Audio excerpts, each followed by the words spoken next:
And welcome. This is a regular meeting of the Sunshine Ordinance Task Force called for Tuesday, July 27, 2010 at 4 p.m. and beginning at 4:06 p.m. Roll call, please.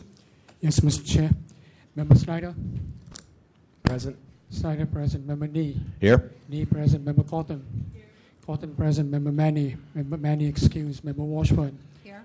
Washburn present. Member Canepa? Canepa excused. Member Goldman? Goldman excused. Member Wolf? Member Wolf excused. Member Chan? Member Chan excused. Member Johnson? Present. Johnson present. Member Williams? Williams present. Mr. Chair, we have a quorum. Thank you. Are there any changes to the agenda? Member Cawthon. Of Chair Chan, I would like to ask that number 28, the Sunshine Awards, be continued till next time. There have been some new developments, but we didn't have a meeting this month, so the members didn't have a chance to discuss them. Okay, without objection? Second. No objection. No objection. Okay, so that's item number 28. 28 continued. Any other changes? Okay, we got a couple others. First off, items 25 and 24 and 25, complaint number 10034. Without objection, we will continue that. This is at the request of both parties in interest.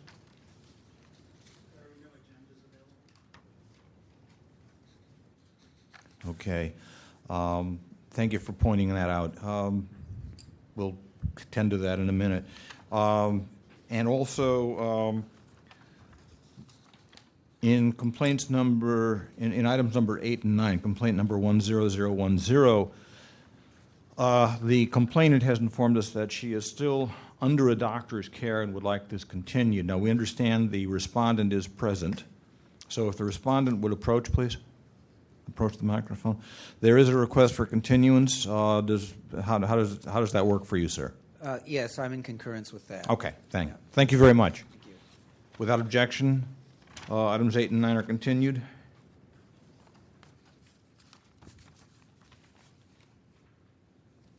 Okay, it has been mentioned to us that there are no print agendas available out there.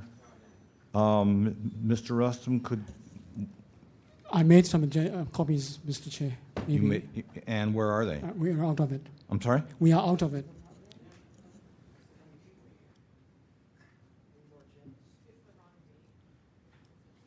I can print more.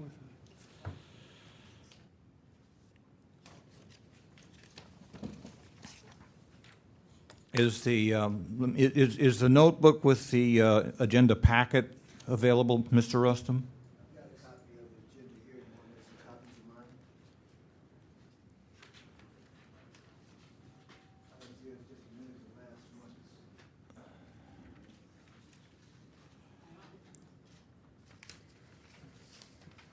Mr. Chair, can you call a 5-minute recess? I can go print it. Okay, thank you. We are recessed for 5 minutes, and we apologize for any inconvenience this creates.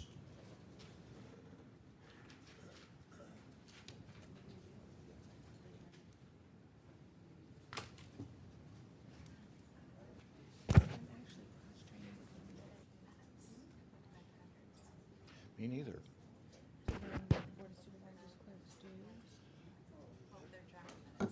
Their draft. Well, no, they wouldn't have been posted, but they should have been linked to the agenda. Now, and they were not until this morning. He got 4 of the 6 linked to the minutes this morning.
We're back in session. Before we begin today's agenda, we'd like to welcome Jenna Clark, who is sitting in for Jerry Threet, the Deputy City Attorney usually assigned to the task force. Mr. Threet is on family leave and taking care of a young one. So we're pleased to have Ms. Clark with us, and I think Ms. Clark had some remarks she wanted to make. Ms. Clark? Hi, I wanted to acknowledge two law students who helped me prepare this month, Meg Kinney and Allie Gramalia, who are going to observe for as long as their schedules permit. Thank you. Okay, could the ladies stand to be recognized? Thank you very much, and we certainly hope you'll stick around and see what goes on and learn sunshine, and we hope you'll feel welcome here. Okay. The chair is going to. Okay, well, call the first item, please. The first item is the approval of March 23rd, 2010 regular meeting minutes.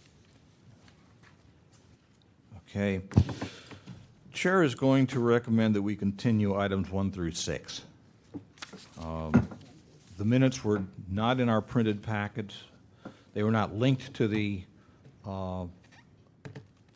online agenda before this morning, and 2 of those minutes at the time I left home were still unlinked. So I think it would be appropriate to continue all 6, not having had a chance to review any of them.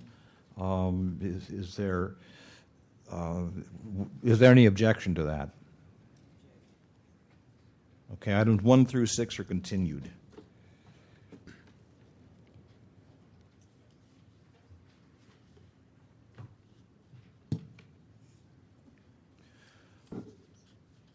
And would you call the next item, please? Item number 7 is the Compliance and Amendments Committee Excuse me just a minute. Sir? Public comment on the motion to continue those items? Well, they were continued without objection. However, in the interest of proper procedure, if you have comments on that, please approach, sir. And I apologize for the oversight. Ray Hartz, and I wanted to bring to the board's attention the fact that every month when I come to these meetings and any of the subcommittee meetings, I do go to the SOTF website to review the documents that are listed as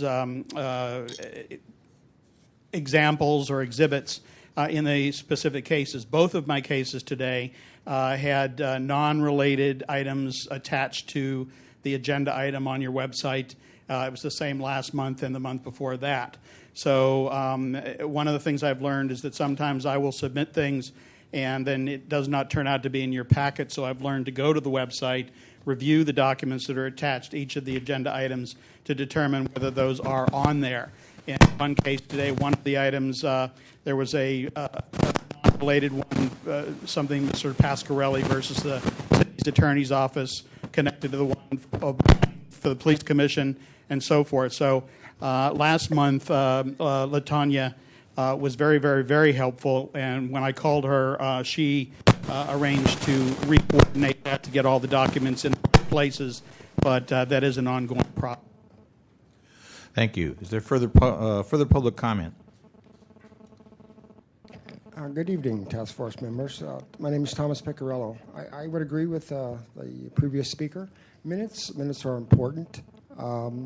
They tell the board of supervisors what you're doing, and if you wait 5 months before you approve the minutes, perhaps some of your their memories won't be fresh as to whether or not those minutes actually reflect the conversations that you had in March.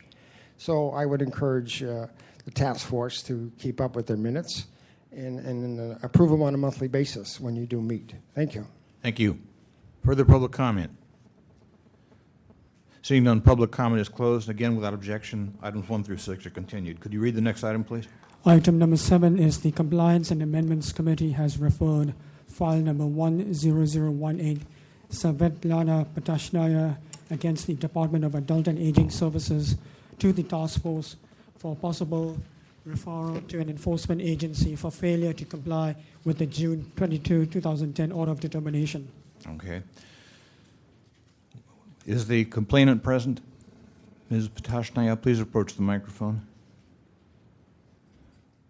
If you wish, you have 5 minutes. Thank you, sir. I think it will be appropriate in a few sentences to say about the situation in general. I got information. Name of the owner of the building where I live became known to me at the moment I signed the lease. Another firm provided renting out. When I confront open unlawfulness over there, I started to gather information, and I found out that there is even a website, San Francisco tenants against this owner, Miss Lau. And more than that, I found out that this owner already is being sued by city of San Francisco. And with message mentioning this owner sued by city, combined with threats, came at my apartment Adult Protective Services social worker, Mr. Aboyehi. So I want to ensure you again and again, I would never allow a known person to come at my apartment, especially to discuss something that I consider only as criminal group. I would never allow something like this if this person wouldn't introduce himself as government employee. So I think it's very important to do everything that is possible. So this government employee, Mr. Aboyehi, wouldn't be able to perform anything like this towards me and towards anyone else. Thank you. That's it. I didn't receive anything new since our last meeting. Thank you very much. Thank you. Is there anybody here to present facts and evidence in support of the complainant? Seeing none, is the respondent present? Okay, is there anybody here to present facts and evidence in support of the respondent? Seeing none, the matter is with the task force.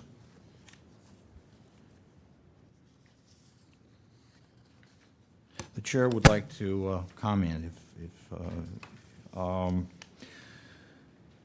This is a matter of we have an order of determination.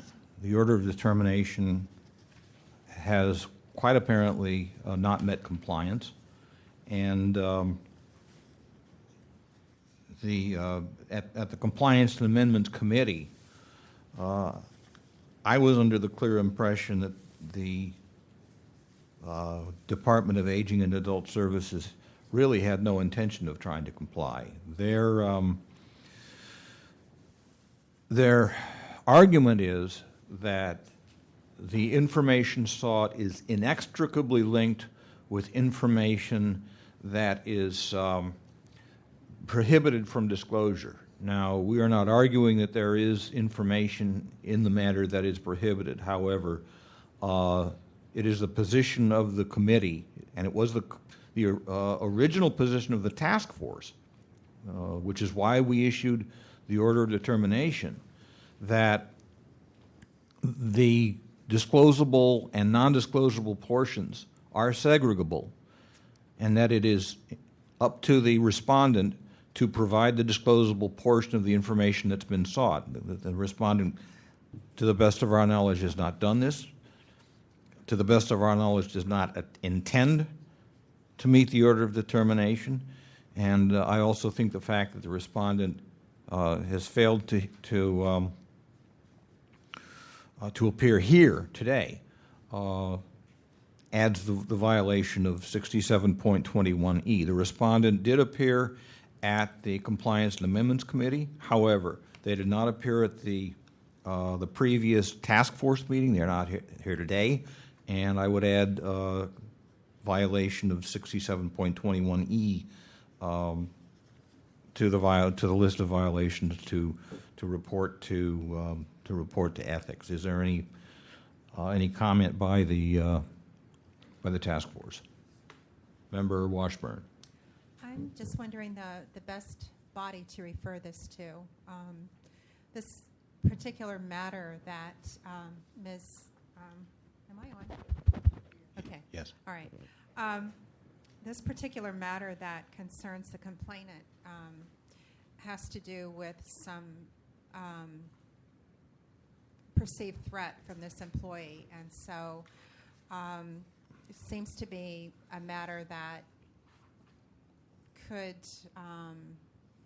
lead to some sort of, I don't know, civil or criminal charges, perhaps. She's wondering what was learned.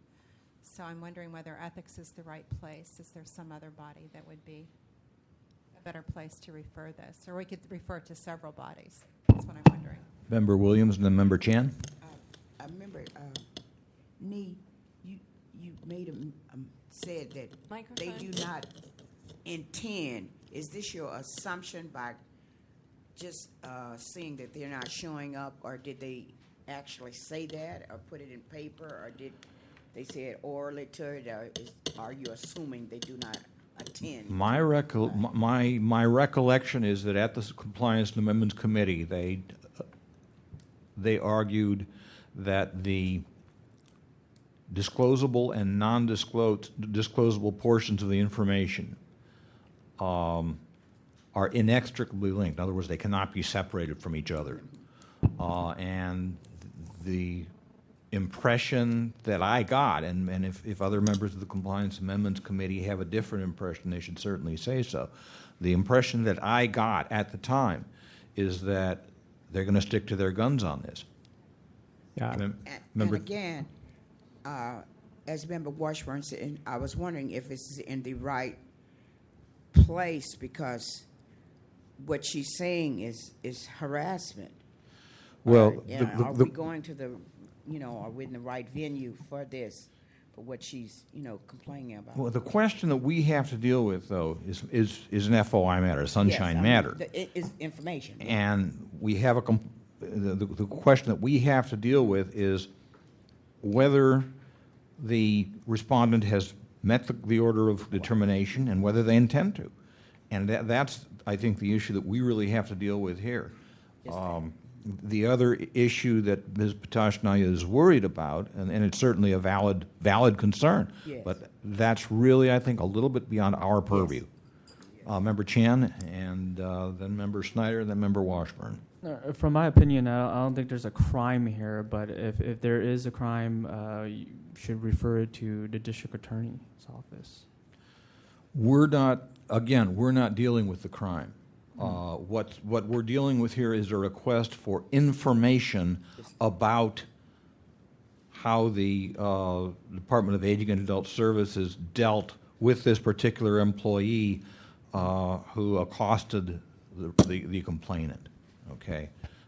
Certainly, if there was a crime, I would think the DA would be interested in it. I would think the Department of Aging and Adult Services might refer it to the DA. But again, I think that's a little bit beyond our own purview to deal with. We're interested here in the information part of the question. Member Snyder and then Member Washburn.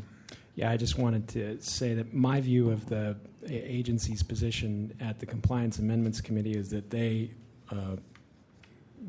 did not have and don't have any intent to try to produce the information. Their position was, as Chair Nee said, that the information in the file was couldn't be released because it was paired with information that was not releasable. Whereas I think the ordinance is fairly clear that where redaction is possible, the agency has a responsibility to redact and release the information that's releasable. At times, I think their position went even more extreme than what Chair Nee said, and I think I wasn't clear if their final position was this, but for a time their argument was that essentially if it's in our file, it can't be released. Because I asked the question, what if a copy of the Declaration of Independence were in your file, unrelated, someone just slipped it in there, would you be able to produce it for us? And she said no. Now they dialed that back a little bit later, but I think it was clear from the testimony that they didn't have any intent on to try to produce information that might be producible. Member Washburn. I guess my concern, I agree with, my memory is the same as Member Snyder's and Member Nee's. It was clear that the agency had no intention to comply, and I was not at all surprised they're not here today. And we had a lengthy discussion with them trying to see, because there's some way to segregate this information, and there was no willingness on their part to entertain that possibility. And so I view this as a case of willful failure to comply. And I also, my concern is I really want the complainant to get this information. And so I don't want to see this go somewhere where nothing's going to happen. And so we've not had a great track record with ethics in the past. We can continue trying, but so I'm wondering about the district attorney's office. And I do understand that, you know, we could forget about what the meat of the matter is here, but I just really want to see the information be provided to the complainant. Well, truth to be told, we haven't had a great track record with any of the agencies where referrals have gone. I'm not being sarcastic here. It's a fact of life. I agree with the recommendation of the committee, the Compliance and Amendments Committee, that ethics is really the best place to refer this. Is there before we have any motion? Is at this time is there anybody in the Member Coughlin? I just wanted to follow up on what people have been saying. To my mind, this is an egregious breach of the Sunshine Ordinance. I think willful misconduct would certainly be a good ruling. I'm not sure either who we will send it to get results, but I mean, not only are they indicating no intention of working with us, they haven't even come to our meetings. So I would be for something very strong and send it to whomever we send it to, and hope for the best and follow up. Yeah, actually, I need to make one correction. The recommendation from the Compliance Amendments Committee does not name a specific referral entity. So, again, that's kind of an open question. My inclination is ethics, but some of you may have other ideas. I think at this time, I will ask again, is there anybody here in the room representing the respondent? Seeing none. At this time, the complainant, Ms. Patashny, if you have any concluding remarks you would like to make, you have 3 minutes. I don't know procedure. My previous statements were in connection that I just can ask you to do everything that is possible, because from my point of view, it's a very important matter and not particularly for me. This is why I started this when I found information on my computer about Sunshine Ordinance. So I only can thank you for what you're doing and ask to find a way to confront this unlawful outrage. Thank you very much. Thank you. Is there a motion?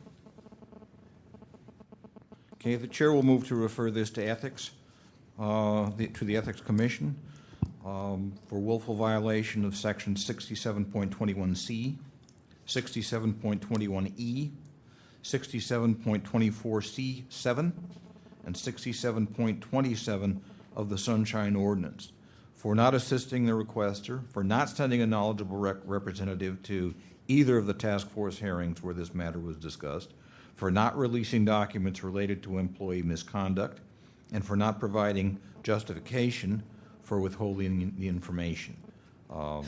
Is there a second? Second. Is there further discussion? Roll call, please. On the motion, Member Snyder. Wait, I'm sorry. Scratch the roll call. Is there public comment on this item? And I apologize for that oversight. Thomas Piccarello, again, excuse me. I'll spell my last name Picarello. I like your decision. If a city agency asserts a privilege to not disclose the documents, as your city attorney should be advising you, that's an affirmative defense. So the burden is on the city agency to prove to you why they have a privilege not to disclose the documents. In this case, the respondent didn't show up, so clearly they didn't meet the affirmative defense burden. Thank you. Thank you. Further public comment? Ray Hartz, members of the board. Playing off Member Nee's comments relating to the lack of response from referrals to the Ethics Commission, to the Board of Supervisors, and so forth, I would like to suggest something. The one person who in that department is guaranteed to be responsible for all of that's gone on, the lack of them making an effort to work with you, the lack of them showing up for the meetings, is the department head. And if you were to refer this to ethics with the person who has a legal responsibility to ensure that everyone in the department participates in this process, it would be the department head. And that person has an annual statement they sign where they say they acknowledge the Sunshine Ordinance, they acknowledge their responsibility to ensure members of their department are informed about and coordinate and work with the Sunshine Ordinance and members of the public asking for information under those laws. I think we have gotten beyond the point where simply sending it to ethics without a name attached is unimportant, but there is no question in my mind that there is a specific person in that department, and that would be the director of the department. And if you send it to the Ethics Commission with that person's name on it, I would almost be willing to guarantee you're going to get a response. Thank you. Is there further public comment? Seeing none, public comment is closed. Before we take the roll call, there may be a friendly amendment necessary here, and that is the deletion of one of the violations. If memory serves me correctly, the respondent did provide a written explanation stating which sections were being invoked as justification for refusing to provide the information. So I believe that particular criterion has been met, and I'm trying to find which section of the Sunshine Ordinance that satisfies. I think it's 6727, Mr. Chair, I think. 6727? I'll double check that. But I was going to raise that issue before the vote went myself. Yeah, 6727. Okay. And I think they did. Their justification was that under the Welfare and Institutions Code, I think, the information was private. Right. There were two sections of that code that right. So let's remove then 67.27 from the motion if the second will accept. Who's second? Okay. Does second accept that? Okay. Further discussion. Roll call, please. On the motion, Member Snyder? Aye. Snyder, aye. Member Cawthon? Aye. Cawthon, aye. Member Washburn? Aye. Washburn, aye. Member Chan? Aye. Chan, aye. Member Johnson? Aye. Johnson, aye. Member Williams? Williams, aye. Member Nee? Aye. Nee, aye. Mr. Chair, we have 7 ayes. Okay.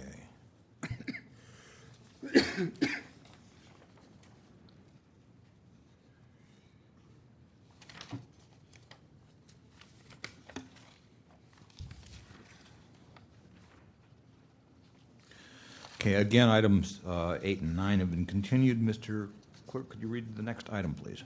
Item number 10 is the continued hearing on the complaint filed by Ray Hartz against the Police Department for failure to comply with requirements of Section 67.29.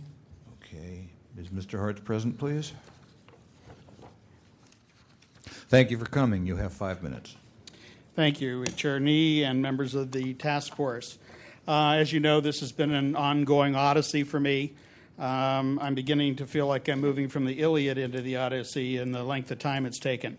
I would like to just refer you to one simple thing. That was the determination that was issued against the Police Commission. And in that determination, was the following statement. The Commission shall send a knowledgeable representative to the task force hearing. The Commission shall send a representative knowledgeable in this matter to appear before the Compliance and Amendments Committee on July 13th. the Commission's representative shall be prepared to demonstrate to the committee that the Commission's index of records enables members of the public to learn the types of information and documents maintained by and for the Commission per Ordinance 6729. In my letter, in this particular case, dated July 10th to the task force, I'd direct your attention to the third paragraph where it says, as presented at the SOTF meeting of June 22nd, 2010, it does not provide information, quote, under which manner of organization for accessing, e.g. by reference to a name, a date, a proceeding or project, or some other referencing system, unquote. Neither does it provide information as required by the ordinance to, quote, aid the public in making an inquiry or a request to inspect. And that is my objection here. Yes, they have something on there, but it's meaningless. Most of us know about an index, and an index is basically you go to the back of the book, and it tells you on what pages a certain subject matter or a certain map or picture is there. And if you look at the examples that I provided in this particular case, when you go to their website, if it is a referral to another website, you get a link that says this link no longer exists. And if it is a particular subject like administrative, then you click on that, and all it does is tell you it's administrative. And it gives you a little bit more information in some cases, which is retention. So really, this is nothing but a retention schedule. It is not even a listing of the documents the police department has. It is simply a category of what document, where they have placed documents, like administrative files. What are administrative files? They could be almost anything. And the purpose of this is to avoid what you find in many cases. You ask for specific information, and they simply go, we have nothing responsive. They know where to get the information if they need the information, and they know what forms that was on or what report it's in or where they could go to get it. But what they have done here is they have left this index so pointless and so useless that you cannot ask for specific documents. You cannot say, I think that the information I want would be in here. And I think Mr. Dorsey, who was the communications director for the city attorney's office last time, said, well, we need to ask questions of the people who ask for information to help winnow down what it is they're looking for specifically. My contention is that the reason that this is the way it is because they have to ask those questions, and as a result, they are allowed to ask questions that they're not under sunshine allowed to ask. What is the information you want? Why do you want the information? What are you going to do with it? And things like that. And I think that they do this for that sole purpose. Basically, ask the police representative to say, how could you use this index that you've placed on the site for any of you, as well as me or any other member of the public, to access records and make a request to inspect? One of the things that has to be made very clear is that they are custodians of records. They are not the keepers, they're not the defenders, they're not the limiters of the records, they are custodians. And the old Latin expression, who's going to watch the watchers or who's going to take custody of the custodians, falls in here. The city police department doesn't even want to tell us what to keep on us. They don't want to even go that far, let alone give us a situation where we could specifically ask for something where they wouldn't necessarily be able to figure out what it is we're looking into.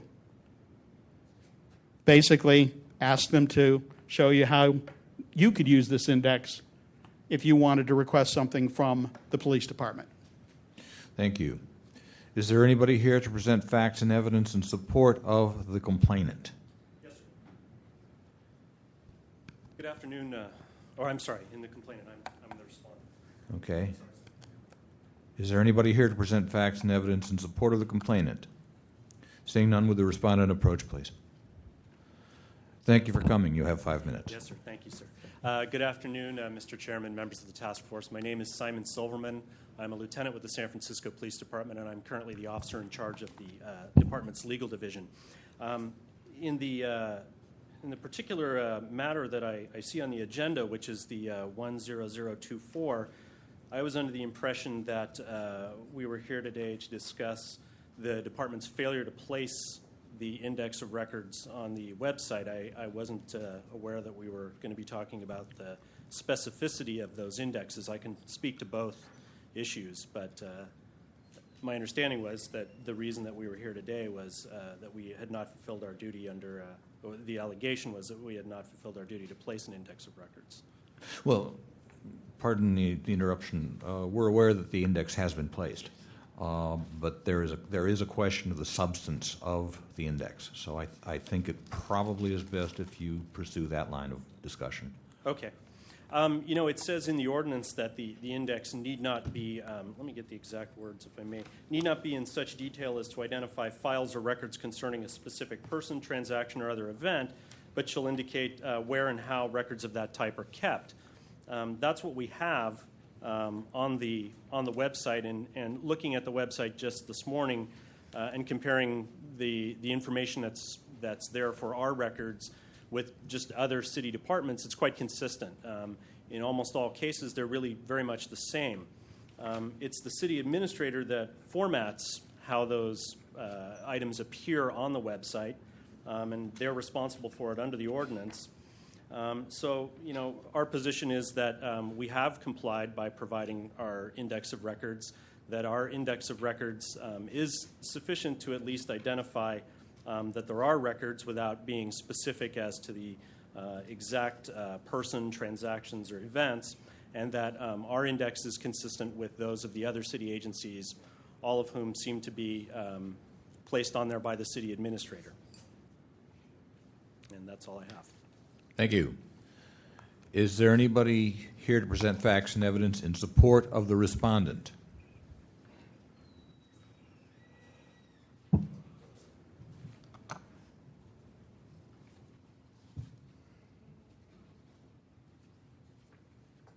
Hello, my name is Olga Ryerson, and I am with the Office of the City Administrator. A couple things I wanted to say is Jill Lerner, who used to be the administrator, retired as of June 30th of this year. So first what I wanted to do was go over our index of records history, just to give you an idea. Back in 2000, I believe, is when the website went up, and I believe the individual departments' indexes of records were going up mainly in 2000, 2001, 2, 3, and 4. I believe in 4, I quickly, before I came up here, did a little search, and I saw in 2004, Jill Lerner made a presentation before the task force saying that there were 3 departments still left to do. What I do want to say is that our index of records, they do identify the types of records by type. Accident injury reports, annual reports, architectural drawings, audit reports. Those were some of the samples I found today. It does help the public identify which department those records are kept and for how long. And this is for both on-site and off-site. This you'll find in our index of records that's on our website. If you go to our main page has 3 different ways for individuals, for members of the public, to search for records. There's option 1 is a drop-down list of city departments. They could actually either type a city department in or do a drop-down list of city departments and click on that department, and you will find a listing of the types of records that are within the department. And then it'll say what the record is and how long it's kept off-site, on-site. The other way to search is option 2 is you type in a document name, or you do a drop-down list of about 200 names of documents and click on that document name, and you will find then the departments that carry a particular type of document. You could type in animal, and a page will come up with the different departments that have documents that say animal, and we do try to make it where members of the public can search for documents. There's a third option where you can pull up a department and search for, and then there's another drop-down list for document names, and so you could see if that particular department has a particular document name. I do want to say also that on the main page of our index of records, we have 2 different email links. One is a contact us for comments and suggestions, and the other is for information. It has my SFGov email address. And so there are ways for members of the public to contact us. If they have any problems regarding links, if a link isn't working, we'd be more than happy to hear from it so that we can make that correction. There's also a link actually on that main page to this task force as well. So could I keep on going? Continue for a minute, yeah, please. Okay, great. So we do try to be open to the public. We try to make it available for the public to contact us. I do want to say I know it's been departments have periodically, I know, updated their index of records. This was before I took the or the index of records position, and that's as of July 1st of this year. But anyways, what we are in the process of doing actually now is revising our guidelines to send out to the departments, and this is so that the departments could. What we want to do is send it out to all of the departments and have them revise their index of records using the new guidelines. But we are working on it, and that's pretty much what I want to say. Regarding the administrative documents on the website. Could you wrap it up, please? Wrap it up. Okay. I did want to say administrative documents, it's pretty much a catch-all. Each department has tons of documents listed. Administrative is just one of them, and I think it's more just like a catch-all because there are some documents that just won't fall under any of the other categories. But I guess that's pretty much what I have to say. Okay. How do you spell your last name, please? Ryerson, Ryerson. Thank you. Sure. Is there anybody else to present facts and evidence in support of the respondent? Seeing none, the matters with the task force. Member Cawthon. I'm very confused about this. There was a prior case, and because there was no index of records placed on the website, and the matter was referred to the Education and Outreach Committee when I was chair, and Lieutenant Donovan came and said they were preparing it for placement, and in fact he came and told us he had in fact sent it. They had completed the preparation and sent it to the administrator's office for placement. So there seems to be two issues here. I'm trying to read Mr. Hartz's complaint. He seems to say there's no index of records, and then later on he's saying the index of records, the quality of the index of records is poor, therefore there is no adequate index of records. But the way I'm reading the complaint, the question has to do simply with placement of an index of records on the website. And I think the Lieutenant Silverman from the police department had the same feeling. So I think we need to clarify that. The language is really not clear in saying that at the very end on page 288, on page 28, Mr. Hart says, well, he's really not disputing the fact that there was an index of records posted. He's disputing the quality of the index of records, but I don't think that's very clear from what the complaint says. Okay. Further discussion by the task force? Ms. Ryerson, could you approach the microphone, please? I do have a couple of questions.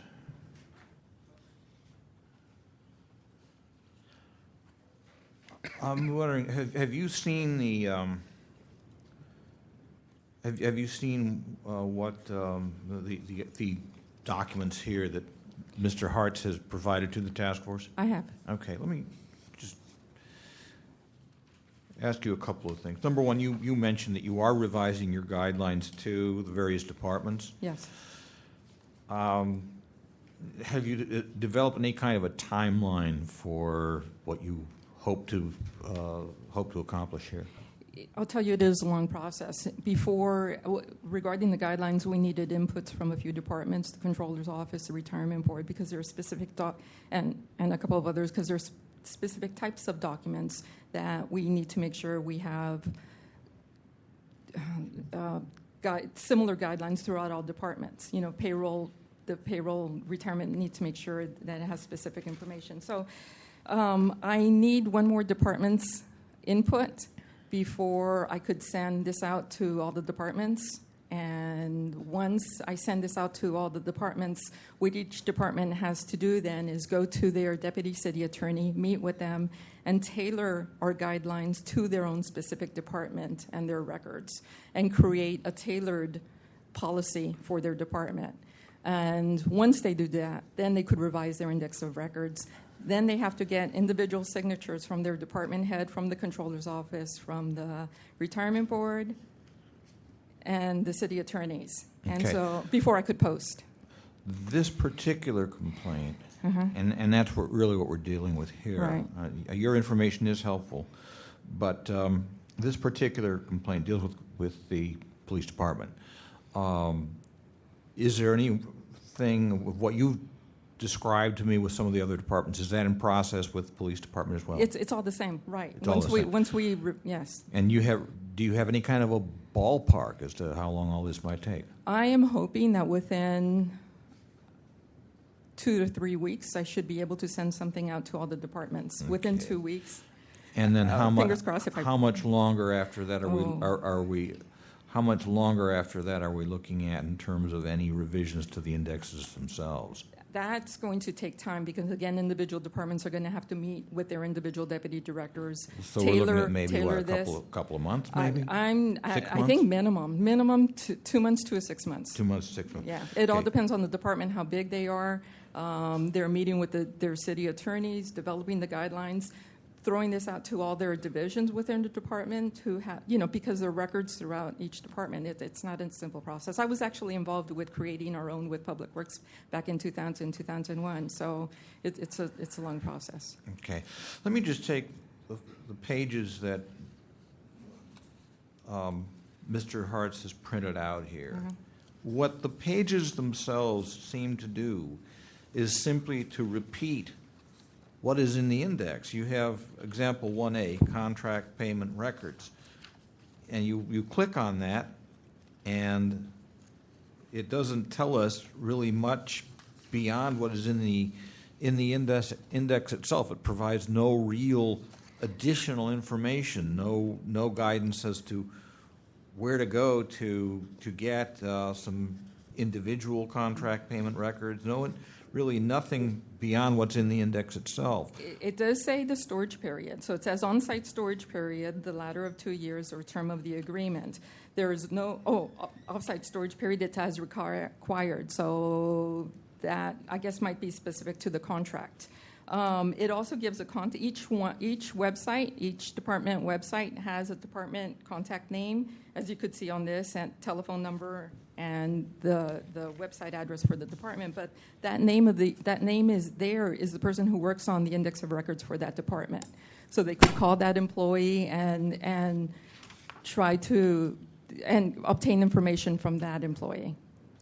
Wouldn't it be easier if the information were already there, linked, linked on the site? What type of information, though? I mean, how detailed? I mean, how detailed can we get? What type of information would?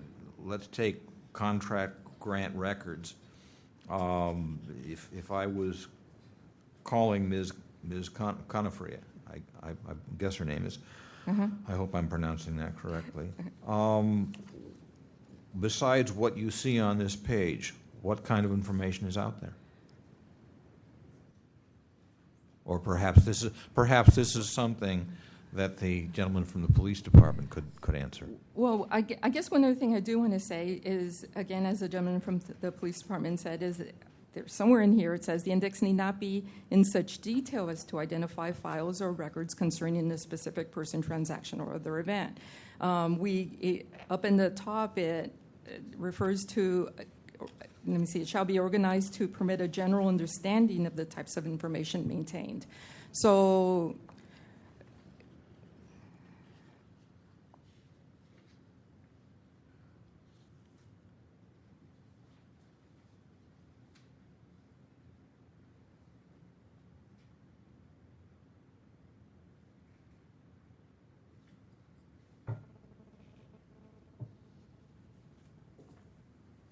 Okay, let's go further down in that section. Okay. It says the index shall be sufficient to aid the public, department, agency, commissioner, or public official, to aid the public in making an inquiry or a request to inspect. The index shall clearly and meaningfully describe with as much specificity as practical the individual types of records that are prepared or maintained by each department, agency, commission, or public official of the city and county. The index shall be sufficient to aid the public in making an inquiry or a request to inspect. Right, but in this case, I think even with grants, contracts, grants, records within the police department, if I wanted to see a document related to a contract that I knew the police department had or believed they would have, I'd put in contracts, I'd see this, and I would be able to call this person from the police department to get a copy of that document. That's Okay. okay. Okay. Thank you. Uh-huh. Further discussion by the task force? I just had another comment. Member Under 60, Cawthon, then Member Snyder. 67.29, about 6 lines down in the first paragraph, it says the index need not be in such detail as to identify specific people or events, but shall clearly indicate how to get to those indexes. So I think that's a value judgment here. Do these records indicate how to get to the specific files? I don't think they really necessarily have to indicate every single person or occurrence that the police department has kept records of. Member Snyder.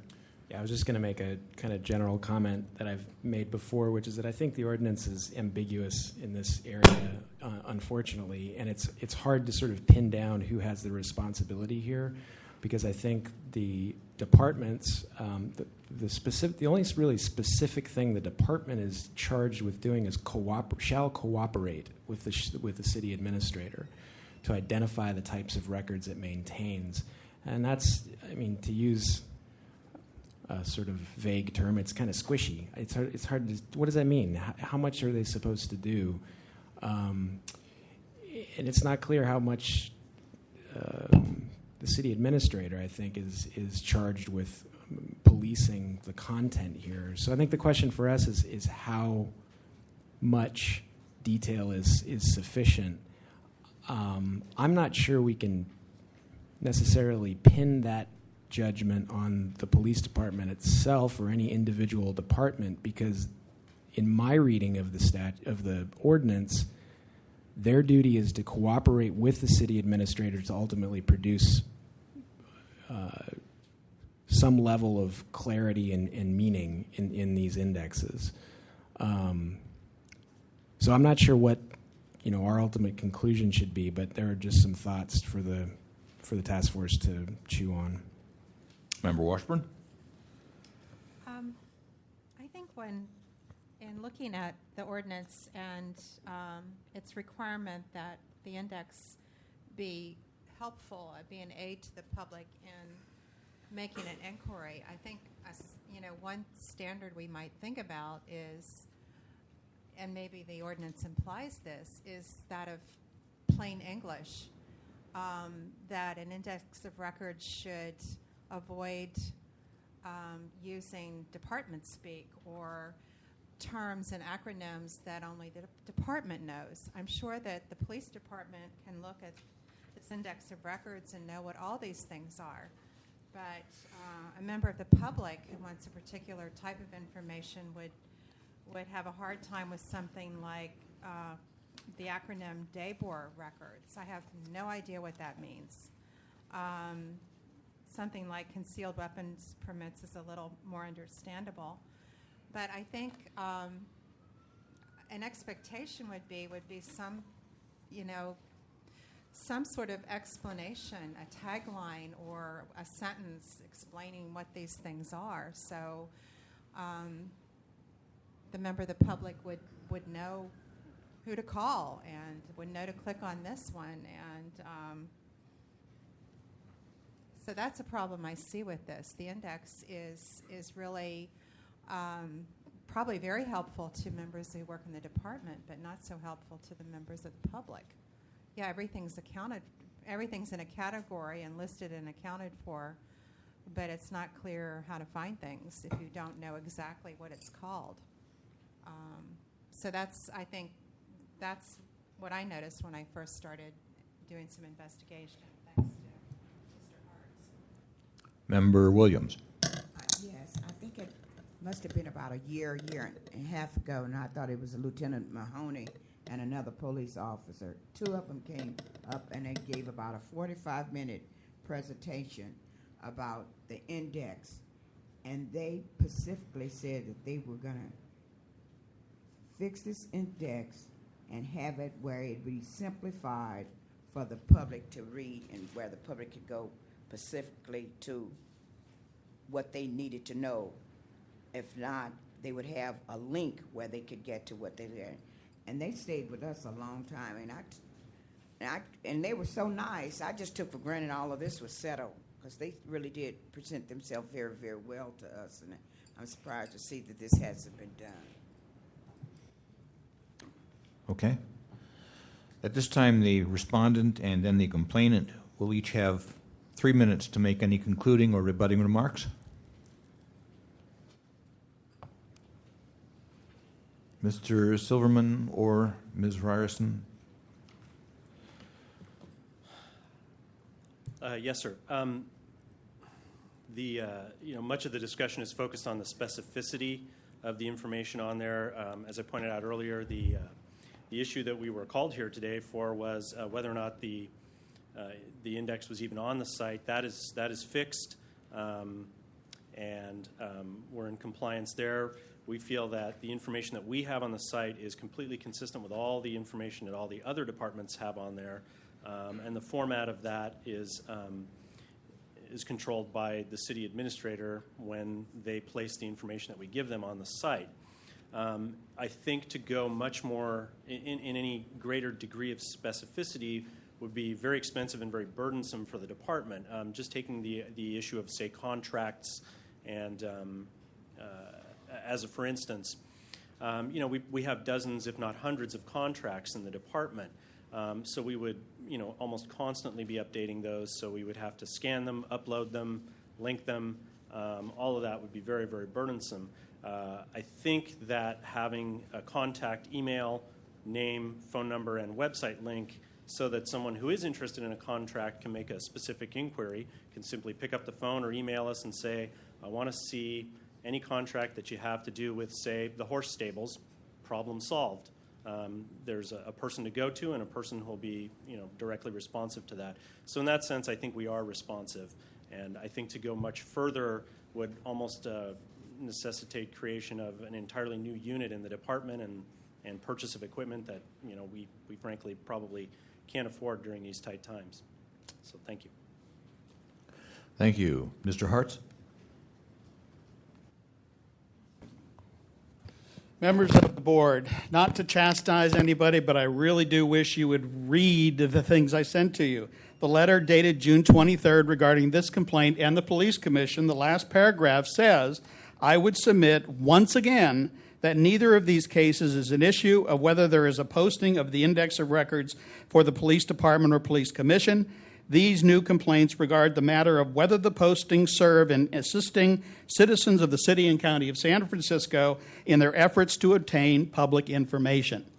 And they continually go back and do this willfully dumbed down thing where they submit to you their retention schedule and all these other things, none of which address what my concern is. My concern is if you, as a member of the public, for whatever reason, wanted to get some information from the San Francisco Police Department, would this index, as it is now set up, in any way help you to do that?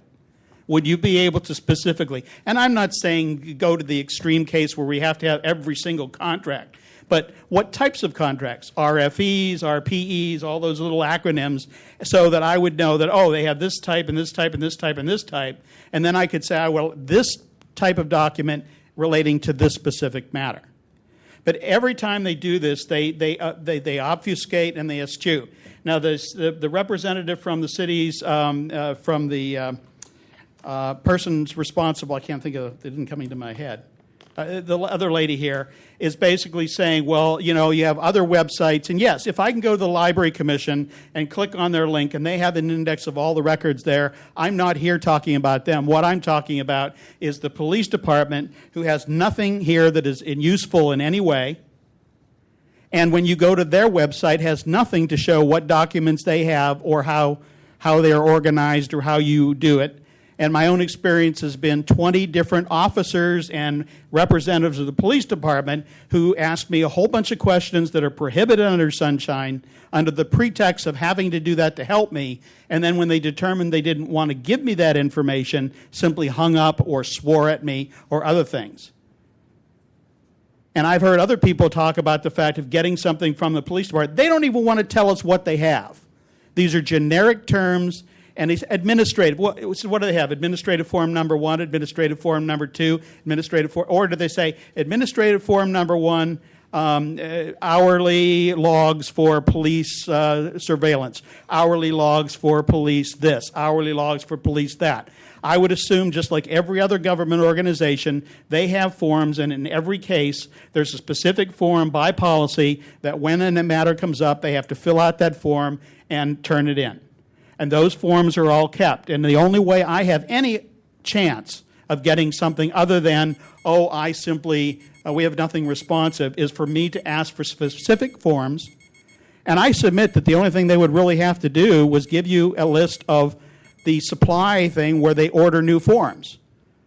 If I get to the end of the month and I need 500 more of this particular form because we use it, telling the person this is the type of form, this is the number of the form, and this is what it's used for, would be enough information where I would then be able to do some research and ask for a specific document. And that is what they're trying to do, is avoid giving you anything that will allow you to really go. It'd be like you going to the library and all the card catalog says is history's on floor 5.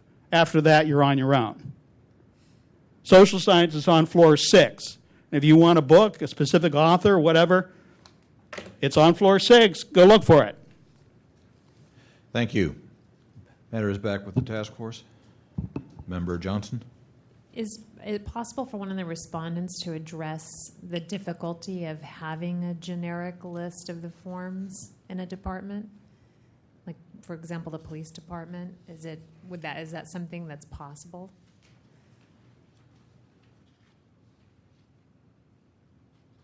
Yes, it's certainly possible. It's difficult to know where to sort of stop at the level of specificity because we do have a number of forms. My experience has been most of the time when people are looking for information, they're looking for a police report. Well, we have a number of different types of forms that you might use in a police report, so in some ways it might create additional confusion to sort of list out all these forms, and that sort of gets back to the issue that we had earlier of, some of the forms it's difficult to know what they are because you're not familiar with police terminology. So I could see it being potentially helpful and potentially confusing. It just depends on the form, I think. But specifically, you had mentioned before that it would be time-consuming to list out very specific things, but if it was something that you used, the general forms that you use most regularly on a general basis, is that something that is potentially doable so that the city administrator who's represented here might incorporate that into the guidelines that they're... It is doable. It's actually my impression that's to a large extent what we have, and that if you look at, it'll say accident reports or personnel rosters, things like that. So to some extent, I think that's actually what we have right now. So it might even be, for example, it's true that I do see some of the things you just mentioned, but when you click on the link, if it said general and administrative records, for example, the city administrator had discussed that there are some categories that don't fall within any of that language. Perhaps, as Member Washburn suggested, there could be a listing on that link of examples of what those might be. Even if you didn't get every single thing over time, you could amend as you notice that there's something missing. So I'm just trying to find out if that is something workable. Since they are working on the guidelines, then each department would be required to have the same. So we're not asking the police department to do more than we're asking all of the other departments to do, since the guidelines are going to be issued. And the city attorneys will be reviewing them.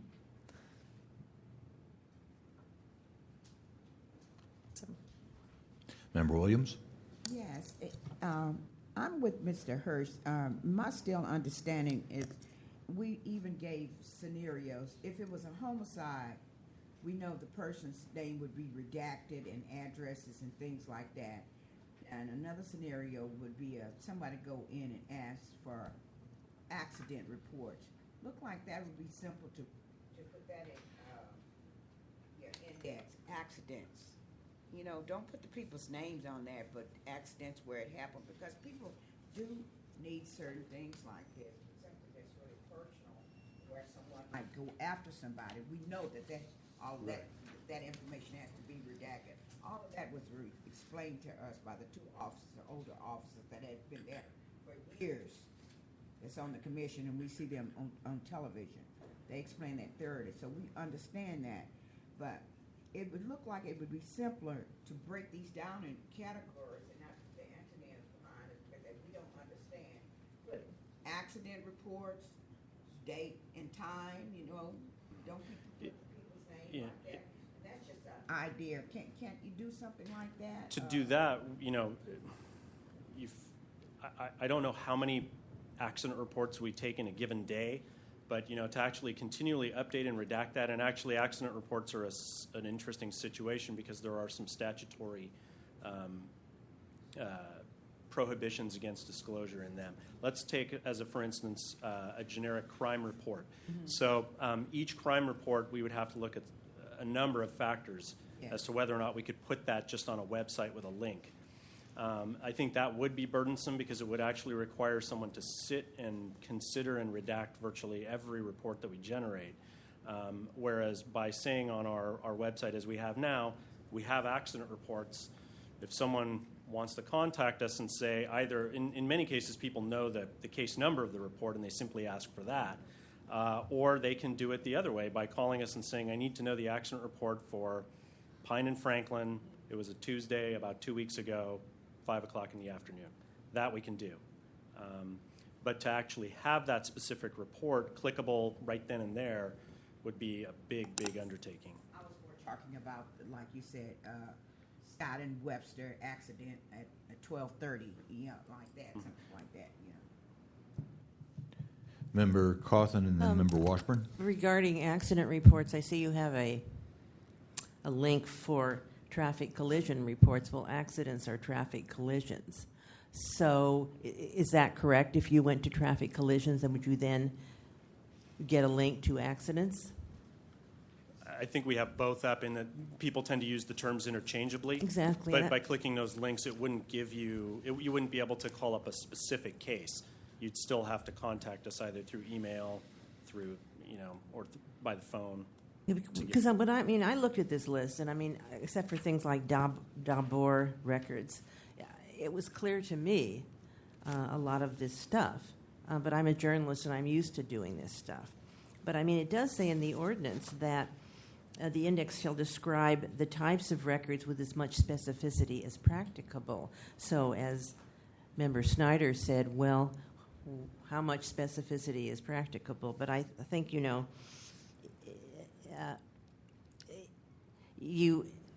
I can see that you certainly couldn't list every single accident that ever happened in San Francisco. Maybe you could list on the other at the beginning accidents and also include traffic collision since they are the same thing. But I'm, you know, I think maybe a little tweaking would be fine. But I'm not of the opinion that this is not a report that's not an index that somebody could not yet. I think this is a usable index. Okay, Member Washburn. I think that you're partway there for a usable index, but I don't think that the ordinance is asking you, nor do I think we're asking you to provide links to individual records. I mean, that, you know, maybe 20 years from now that'll be possible, but it isn't possible right now, and we're not asking you to do that. But the public needs to have an index that's understandable, and I don't think this is there yet, and I dare say that's the same for all the departments. And I want to reiterate, I think the standard is plain English. You know, what can a layperson, what knowledge does a layperson bring to this? What can you expect a layperson to know? A layperson, most people probably don't know, or many people don't know what an MOU is, for example. You spell it out, Memorandum of Understanding. That still isn't really clear either. So, you need to imagine you're explaining this to, a high school class or to a brand new recruit to, this is what we do here. These are the different kinds of things. So I think that with, just a sentence of explanation or just some care in how do we make this as user-friendly as possible. I think we all have a sense of what user-friendly means, and I don't think this is there yet.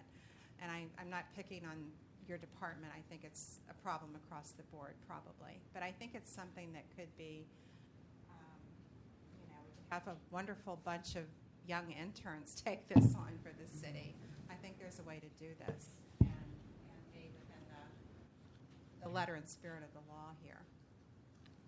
Okay. Yes, Member Williams? Yes, and all due respect, Mr. Silmer, when you use the word, you and other department head comes in here and says it's burdensome, it's troublesome. We put forth a lot of money, the taxpayers, to pay our police department. In fact, they got a huge chunk of money. And so when departments come in that's got a lot of money, and you come in and said it's be too burdensome, Miss General Public that's paying great taxes, I don't buy off from that. So I think that we should leave that word out when we said it's too burdensome for us to do, or too much work for us to do, because that's the job and career that you chose, and that's what we're paying you for, sir. Okay. You may be seated, please.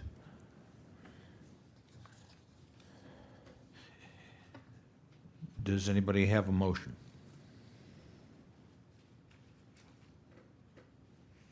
I think the question before us, obviously there is a record, an index, that's taken care of. The question is,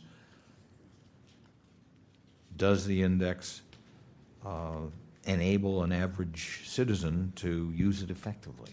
That's the question before us. If not, then a motion to find violation would be appropriate. Does anyone want to make such a motion?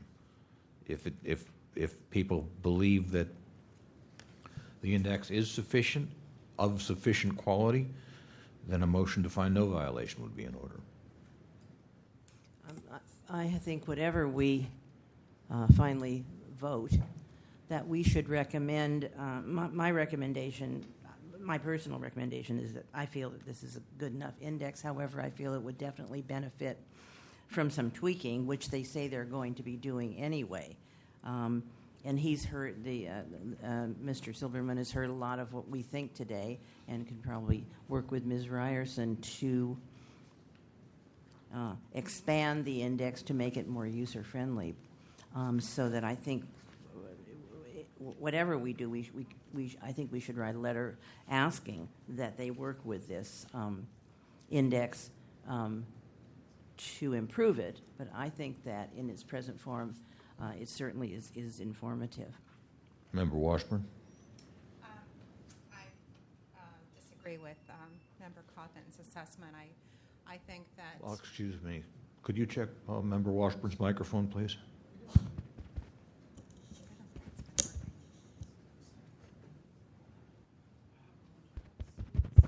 Okay, you're on now. Okay. I disagree with Member Cawthon.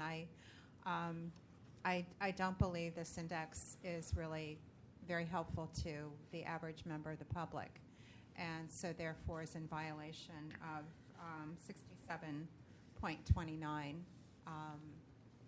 I think that without, a great deal of expenditure on the part of the department, that it could be greatly improved. And so I so move. You moved to find a violation of 67.29? Yes, I do. Okay, is there a second? Second. Moved and seconded. Discussion. Is there any public comment on this item, on the motion?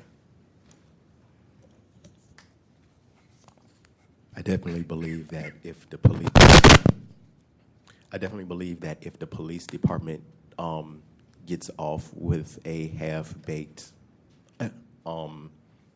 list like this, or they're not gonna do anything to make anything better. So I think we need to move for a violation and tell them that they need to step up what they're doing. The other thing too is if you look at the courthouse, San Francisco, or Courthouse 9 or whatever they call it, you can go to their website and you can look at all the paperwork.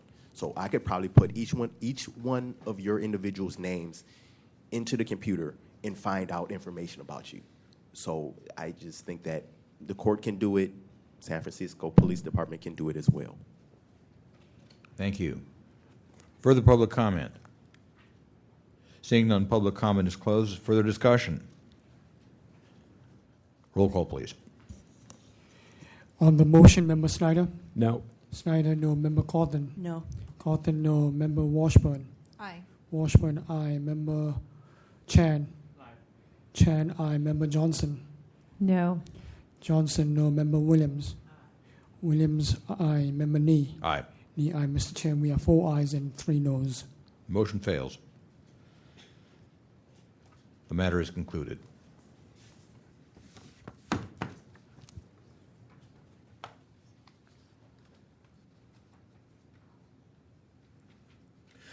At this time, we will take Chairney, could I just say Member one thing?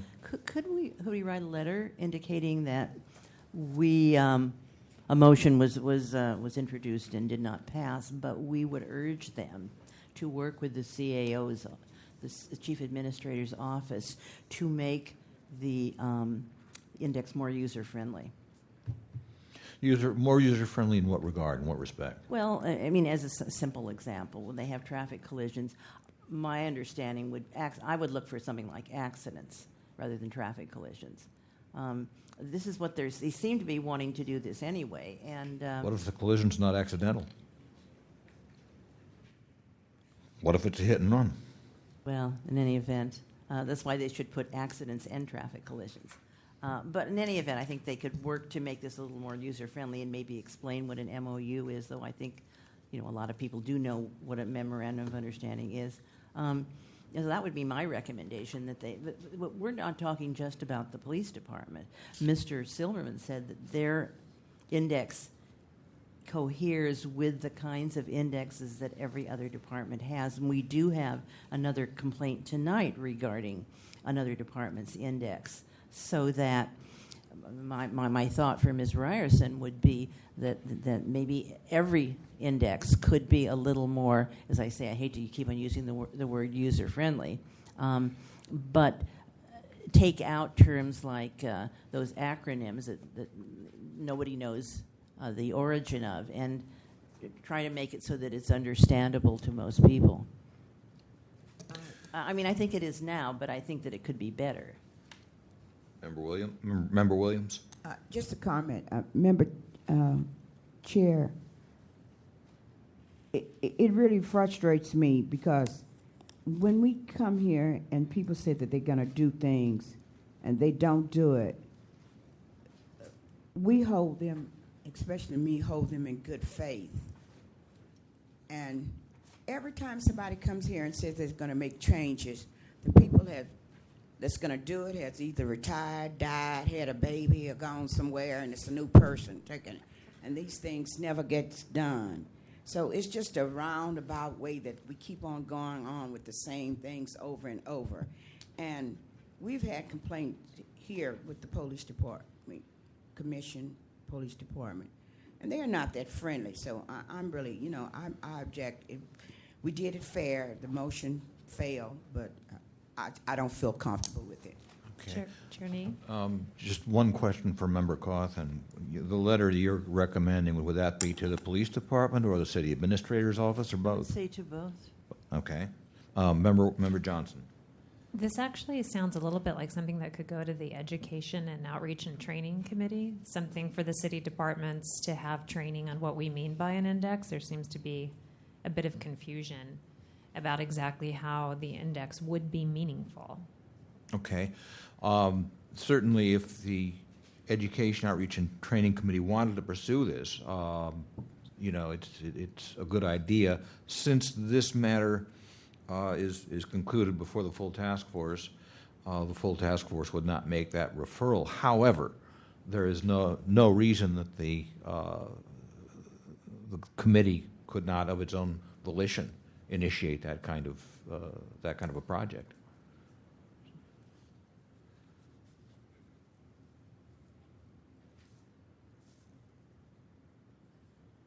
Okay, the chair will be happy to draft that letter. If anybody wants to assist, Member Coughlin has some ideas on what the letter might say. If you want to send me an email, just kind of repeating what you said, maybe suggesting text. Certainly that's welcome. You're welcome to do so.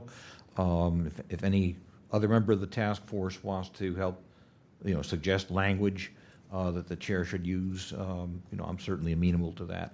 I will embark on drafting the letter, and we'll go from there. Okay.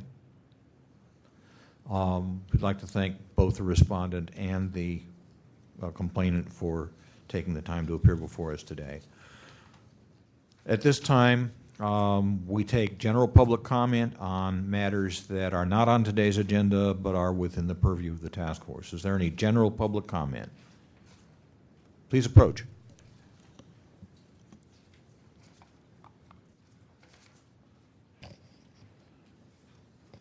I'm sorry I missed the beginning of the meeting. I thought it was at 5. And my comments actually relate in part to what I missed. But the first comment I have is the vote on this last motion, which demonstrates the problem of the task force following the rules that they think applies to them in the charter on the number of votes it requires to carry a motion.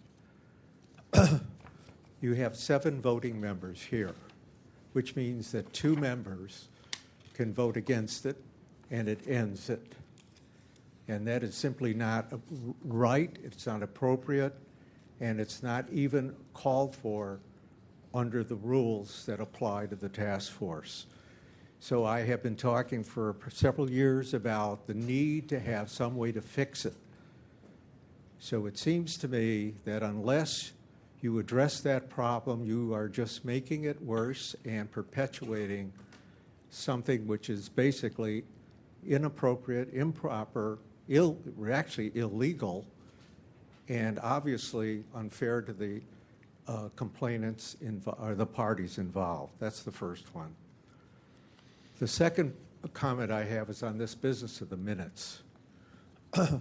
That's also something I've been whining about for meeting after meeting. And I'm going to read you something from a former chair of this task force. The minutes are a critical factor because the task force is a new component in governance. While action minutes may be sufficient for long-standing committees, the precedents and reasoning behind administering the hundreds of specific and contentious legal aspects of Section 67 need to be documented.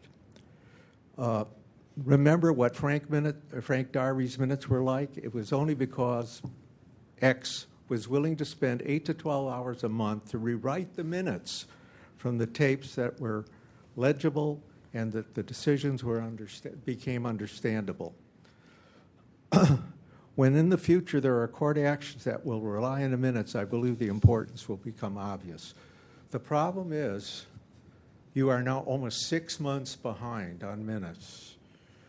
Some of you were not at those meetings, even though the city attorney has said it's not necessary to have been at the meeting to vote on the minutes, but there are pretty important things that were done at those meetings. The minutes were not posted as they're required under the Sunshine Ordinance and the bylaws of this very organization within 10 days after the meeting. The June 22nd minutes have not been posted, and that meeting was held over 4 weeks ago. And the last question I have is for the chair, which is, Item 27 involves something that is very, very significant and important to the task force, which is the proposed regulations that the Ethics Commission is working on for sunshine matters. And I'm just wondering if at 5:30 and you're still covering maybe 2-3 items and you figure another 30 minutes per complaint, et cetera, whether that item 27 should be taken up at a time, first of all, when you may not even have 7 people, you may have just 6. And secondly, when everybody's going to be pretty wiped out. That's a question I would raise. And as everybody who's read the package knows, I've spent a lot of my life on this for a long time, and I would personally appreciate proper consideration to the matter. Thank you. Thank you. Further public comment? Good evening, members of the board. My name is William Clark. I'm a San Francisco street artist, and I've been a street artist in the city since the street artist program began in March of 1972.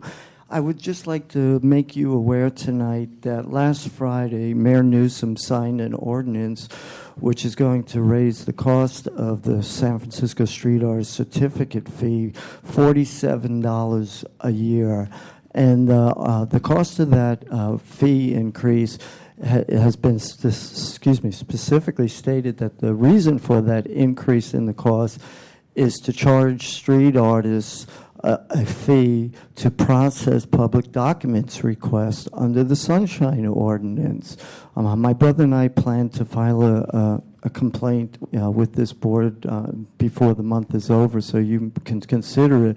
But at the Arts Commission, we made the mayor, the Arts Commission, and the Budget and Finance Committee aware of the fact that sections 67.26 and sections 67.28A of the Sunshine Ordinance state that the work of responding to public records requests and preparing documents for disclosure shall be part of the regular work duty of any employee, and no fee shall be charged to the requester to cover the personal cost of responding to a records request, and no fee shall be charged for making public records available for review.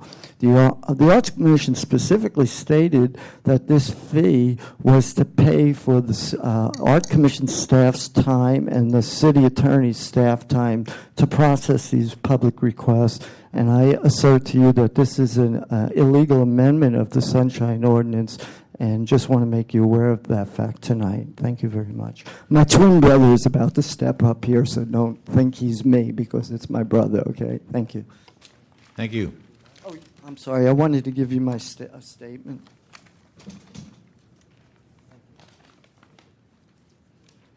Good evening. I'm Robert Clark, and I was born 10 minutes after my brother, so he always speaks first. I'd like to give the clerk a copy of my statement. And I just want to make you clear on one other fact in regards to this matter. We, through personal emails, we contacted the mayor, the board of supervisors, and they are very well aware of the fact that of these sections of the Sunshine Ordinance. And so it's not a matter of them being ignorant of it. They voted for a $47 fee increase for approximately 400 street artists to have to pay. Not if they require or ask for a document. They don't even have to ask for a document. That we could go the whole year and not one single document be asked for, and yet we're still paying almost $18,000 in fees for the potential of having these documents basically be looked up and gotten. So we will be filing a formal complaint next week, and we will be requesting that this matter be heard by this task force. And we just wanted to make you aware of that fact. Thank you very much. Thank you. Further public comment, general public comment.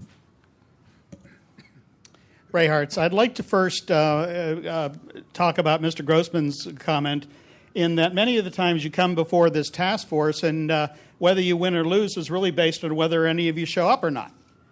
I had a pre-hearing in one of the committees, and there was only one person who showed up for that, so it was canceled.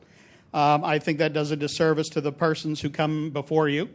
And then when I come in here, it depends on how many of you show up as to what percentage of the vote I need to get something approved. And I think that is really, really not in any way fair to members of the public who choose to spend their time and their energy to come before you, bringing matters that they feel are important.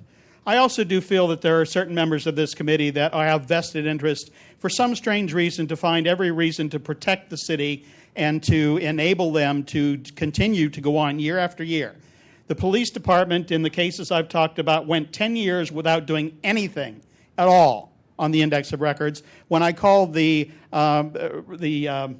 department, again, I can't think of their name, that maintains the index of records, and I asked Jill Lerner, I said, has the police department ever had anything? She actually laughed.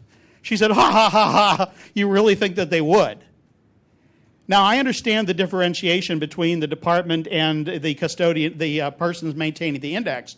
Obviously, the persons maintaining the index can't go into all of the respective departments and go through their files and their records and come up with something. They depend on the department to do a good faith effort to present them something that is reputable. And then they can take that and work with it, and they're limited on what they can do because they basically can't do anything to say to the department that, well, this is not acceptable. And so what we have on the index of records, and they point to it and say, well, this is what everybody else does. So basically what the argument seems to be is, well, since nobody did a good job on this, since everybody is doing a crap job, it's really understandable why ours is just as crappy. The difference being, certain boards, certain webs have maintained their websites. They have on their lists of all the documents, so you have an alternative to the index of records. With the police department, you do not. There is nothing, not one single thing on the police department website that allows you to know what the police department or the police commission has, which means they have really carte blanche in maintaining all of these records. I hate to break it to you, but that's what we called in the Cold War era a police state. The police department keeping records on its citizens and then refusing to tell the citizens what records they have, how they're accessed, and how they can get hold of it. And Member Cawthon may not remember that my whole adventure with this task force started 3 years ago when I spent 2 months trying to get a simple procedure from the police department. They wouldn't give it to me, and then I went to the city attorney's office because I thought, oh, well, heavens, they defend the police department. They must have access to these same records, and she refused to allow it to go forward because she said I should have gone to the police department. So I'm to the point now where I would ask, in any case that comes before you, that Member Cawthon recuse herself. Thank you. Further general public comment? Good evening again. 3 issues, really. And I have 3 minutes. Is that how this works? 3 minutes public comment? Yes. If you're not going to stay current with the minutes, perhaps you may want to consider televising or at least recording your meeting so that the public will know what's going on at the Sunshine Ordinance Task Force. Secondly, as you know, we're just about completed the budget hearings again. And you may remember me from a couple years ago, I filed a Sunshine Ordinance complaint regarding the lack of public comment by the Board of Supervisors given to the public. They allow 120 seconds to discuss $6.5 billion of appropriations. And then they deliberate another week and a half after comment. So with the new membership now that wasn't here 2 years ago, perhaps maybe you might want to put that on your agenda regarding public comment during the budget hearing process. 120 seconds of public comment for $6.5 billion. A week and a half before the final deliberations is not in compliance with either the Sunshine Ordinance or the Brown Act. And lastly, I would have a problem with this task force, discussing matters amongst yourselves through emails without the public being able to participate. It seems to me that would be an illegal meeting. I think it's called a charadum meeting, where you have a series of emails amongst all yourselves without public participation. And I think that clearly that's a violation of your sunshine ordinance. Thank you. Thank you. Mr. Piccarello, might interest you to know that our meetings are audio recorded digitally, and Mr. Rustum, how soon after our meetings are the recordings available on the web? Through the chair, it takes about 4 weeks to get it on the website. Okay, but they are 4 weeks to get it on the website, really? To get it on the website, I can do it overnight. Okay. Yes. But how long does it usually take, though? I mean, does it usually occur overnight? No, it doesn't. I do it the next day. I come in. Next day? Yes. Yeah, okay. So,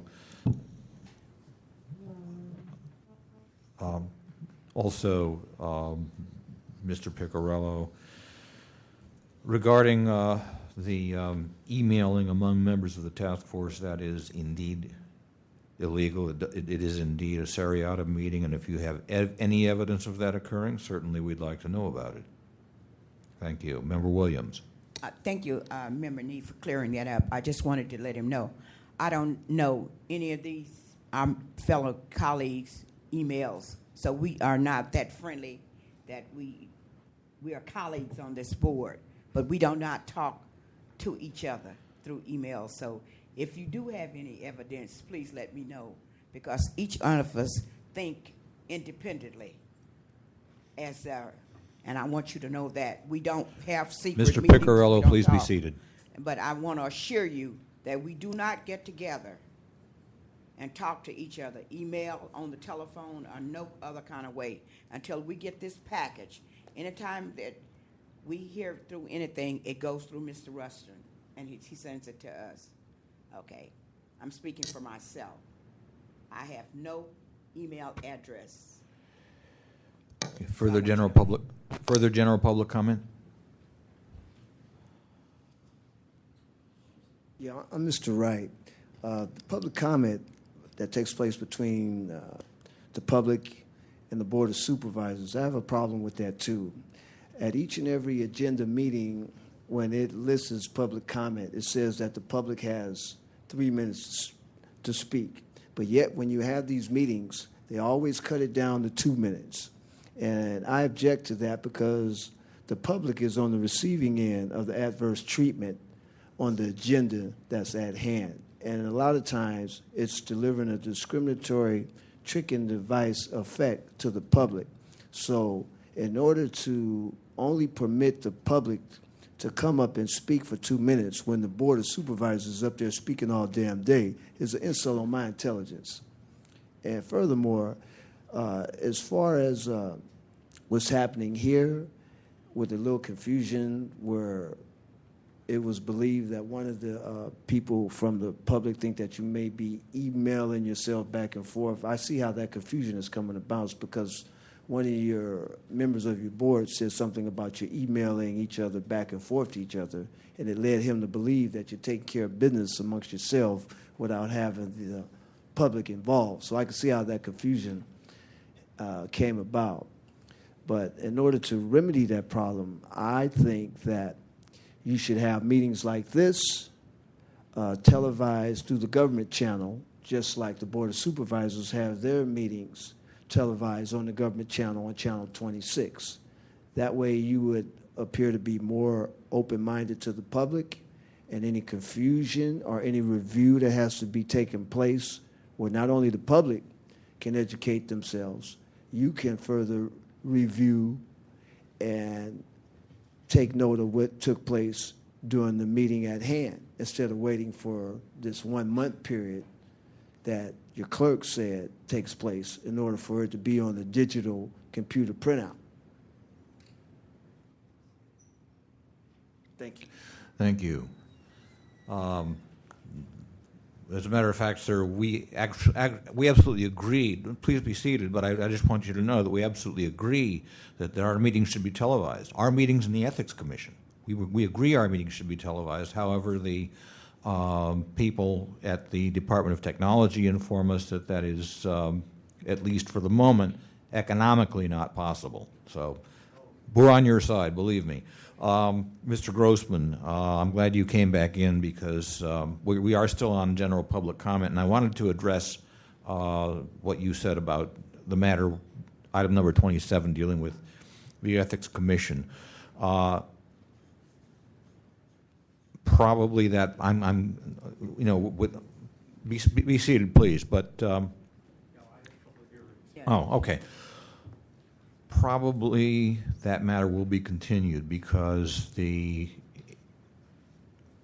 policy, the actual policy, which I believe is something like 19 pages long, I asked that copies be sent to the task force. I made an immediate disclosure request last Thursday, and I just got a note from Mr. St. Croix today saying that he's been out, and so that's why I've received neither the information nor a response until this afternoon. So there's really not a lot we can do on it today. However, I would add that the material that you sent to be included with that item is very helpful and very much appreciated. Thank you. Any further public comment? Sir, I believe you've already spoken, have you not, on general public comment? Yeah. In that case, please proceed. All right. I think the other thing, too, is what they're talking about is possibly 16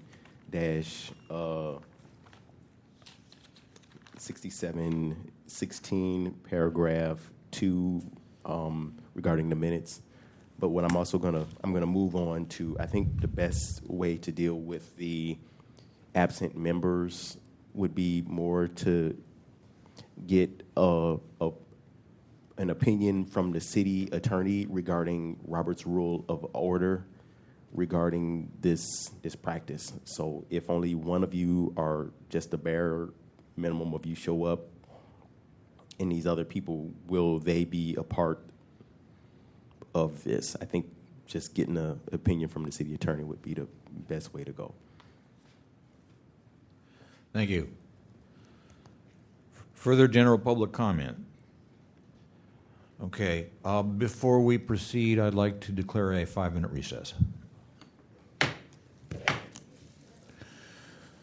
We're back in session. Mr. Clerk, could you read the next item, please?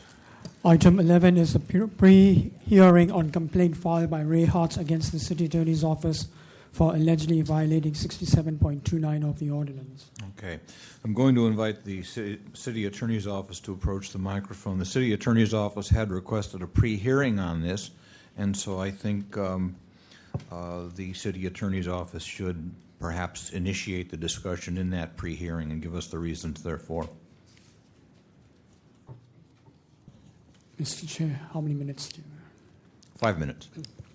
I think the reason, I'm sorry, my name is Jackson with the Office of City Attorney. The reason why we had requested for a pre-hearing was the original request from Mr. Ray Hart was, it was not complete, it was not specific, and we had asked for pre-hearing hoping to get more information. However, Mr. Ray Hart did supply additional, a new complaint with more information, so the pre-hearing part is no longer necessary.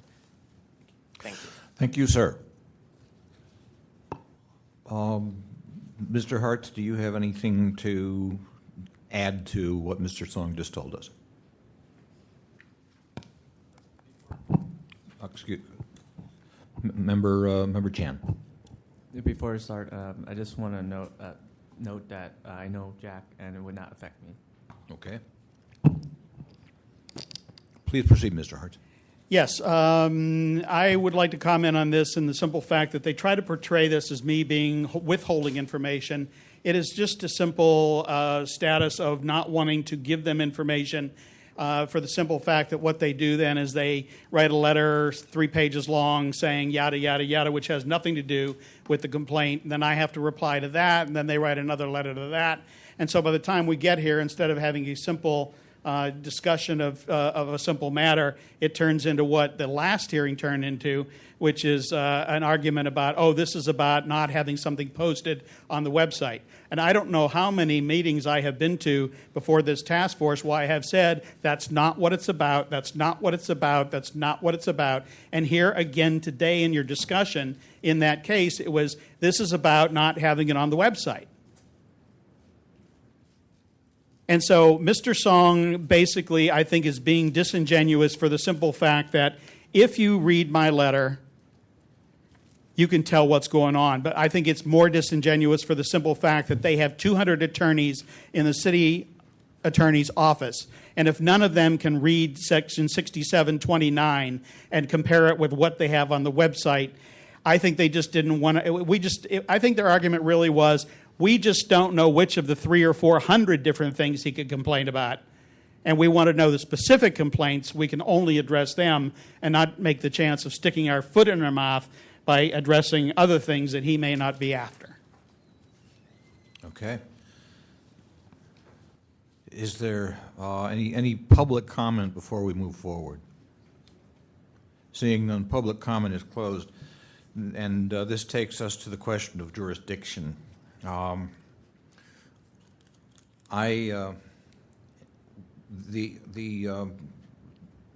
complaint committee did not meet 2 weeks ago for lack of a quorum. So on the question of jurisdiction, the task force is perfectly capable of deciding that without a recommendation. And so the chair would entertain a motion on jurisdiction, yea or nay. I move to find jurisdiction. Is there a second? Moved and seconded. Is there public discussion on the motion to find jurisdiction? Seeing none, public comment is closed. Roll call, please. On jurisdiction, Member Snyder? Aye. Snyder, aye. Member Cawthon? Aye. Cawthon, aye. Member Washburn? Aye. Washburn, aye. Member Chan? Aye. Chan, aye. Member Johnson? Aye. Johnson, aye. Member Williams? Aye. Williams, aye. Member Nee? Aye. Nee, aye. Mr. Chair, we have 7 ayes. Thank you. This takes us to the substance of the complaint. Mr. Hart, please approach. You have 5 minutes. Members of the task force, I should probably just withdraw and say, go ahead and vote, same house, same call, because it's basically the same argument, and I think I'm going to get the same response from you. Basically, what I'm looking at here is the city attorney's office has the same dumbed-down index of records, and I don't know how any of you can look at this example and tell me that you could honestly, if you wanted to get information from the police department, make a specific request for anything, because everything in this list is nothing but guesswork.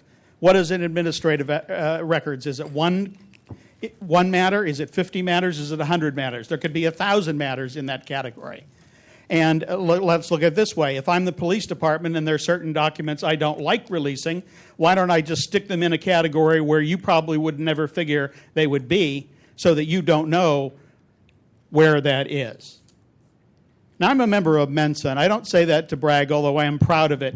I'm simply saying that when I come before this board, I also listen to every single case of every single person who comes here into their arguments, and I know that there are a lot of people who have an immense difficulty in presenting a coherent case, and they're tripped up by the technicalities because they're confronting city employees, very often city attorneys. They're confronting a city attorney who advises this board. They're confronting lawyers on the board who want to make legal arguments and parse it so finely rather than looking at the actual specifics of the case. What we have here is the city attorney putting an index of records on there, which I don't think any reasonable person, if you, as a citizen of this city, wanted to get a document from the police department, could use this index in any meaningful way to actually request a document, to make a specific request either for a copy or to inspect. And for some strange reason, you seem to just you gloss right over that, not pay any attention to it at all. Now, everybody talked about the fact over and over again, oh, well, they're all like that. Well, that's simply because in both the police commission and the police department, I would imagine every agency, the very last thing they do before they give it to the city administrator is give it to the city attorney's office, who then dumbs it down because they want to make sure that nobody can get in a position where they can start asking for specific records.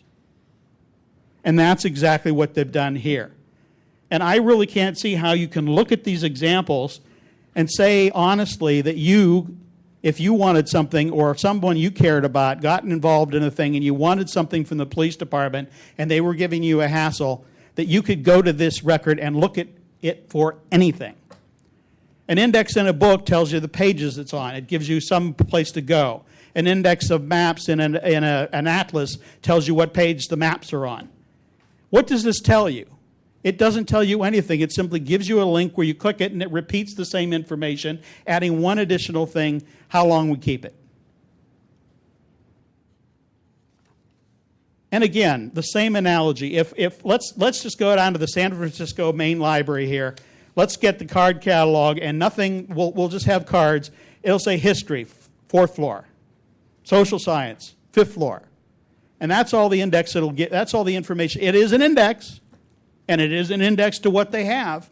It just isn't going to be any way meaningful to you to find out history of the American Civil War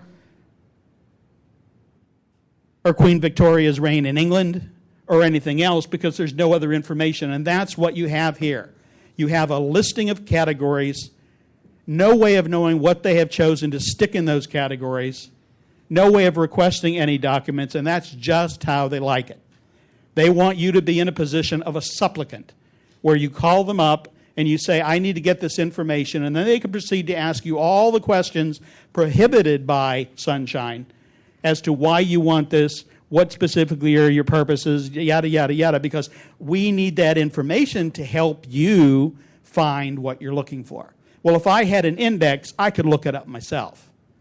And I know that's true because, again, as I said previously, other city agencies like the Library Commission have on their index a list that is very substantial and very complete where I can go in there and I can see they send an annual report to the Board of Supervisors, a semi-annual report to the Office of the Mayor, a report on this, a report on that, a history of this, a history of that.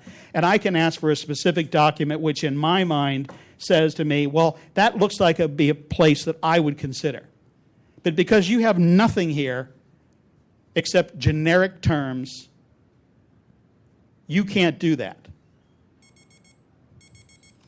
Thank you. Is there anybody here to present facts and evidence in support of the complainant? Seeing none, would the respondent approach, please? Thank you for coming, Mr. Song. You have 5 minutes. Yes, good evening.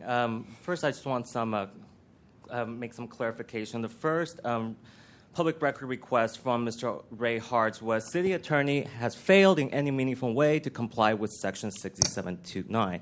That was very broad, and we had asked for further clarification.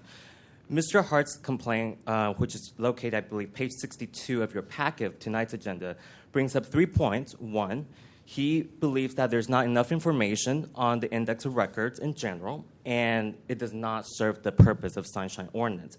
Point number 2, he had mentioned that the links on the index of record website do not give any other information. And it's basically nothing but a retention schedule, and you know what? In some way, he is correct. Because according to Ordinance 67.29, we are supposed to provide the document retention schedule. Point number 3, which is the last paragraph of his complaint letter, Mr. Hart states that this case is really not an issue with the City Attorney's Office, the way they keep the index of record, but the complaint regards the matter whether the posting serves in assisting the City and County of San Francisco in the citizens' effort to obtain public information. This doesn't just affect our office, it affects all departments within the City and County of San Francisco. Point number 1, Mr. Ray Hartz has complained that index record does not contain enough information. As the previous case has stated, the information that needs to be provided shall clearly indicate where the records are located, and it does not to be in such detail. However, not mentioned before, the ordinance does require the information to be organized specifically by which, and I quote, this is from the ordinance, which official department, for what purpose, for how long, and how to access. And we have done that. In the exhibits provided by Mr. Hartz, in the agenda, I believe it's page 63 to 68, we have provided our information. We categorize the information by department, division, record category, record description, on-site or off-site. This information is sufficient for anyone, the citizen in San Francisco, to make a call and ask for a public record request. And they're all descriptive. If you take a look at page 46 of your agenda, it's laid out in very clear terms. Accidents, injury reports, bound calendars, case files, and it's even listed specifically litigation, class action, etc. Point number 2 I want to make. Mr. Ray Hartz had complained that links lead to no information, as seen in Exhibit 1A, and he is correct, because the link is supposed to lead back into the main website, the main index of record, and this is something that the city administrator can easily fix. The last point, Mr. Ray Hart had brought out the point that this complaint regards the matter whether the posting serves in assisting the citizens of the city and county of San Francisco. Mr. Ray Hart actually has brought up a good point. The ordinance right now allows and encourages the public to speak with the Sunshine Task Force and also the department heads on how to create a better index system. And I'm glad he's here today because he's bringing this issue up. However, I want to emphasize that we have been in compliance with the Sunshine Ordinance in terms of the index of records. We have provided all the information needed, and it promotes the general public in asking us for Sunshine requests or public record requests. And lastly, I just want to close by saying that our office respects and honors all Sunshine requests. So we welcome Mr. Ray Hart to file other public record requests. In fact, when the first one that he filed lacked a little bit of detail, we immediately provided him with our retention and destroy document policy along with our own index of record request. Index of record. So I just want to conclude by saying that the index record is in charge. It's maintained by the city administrator's office, and we have found that it's been a great tool for the constituents to use, at least a great place for them to start in terms of asking us questions and filing for their public record requests. Again, thank you for your time. Thank you. Is there anybody here to present facts and evidence in support of the respondent?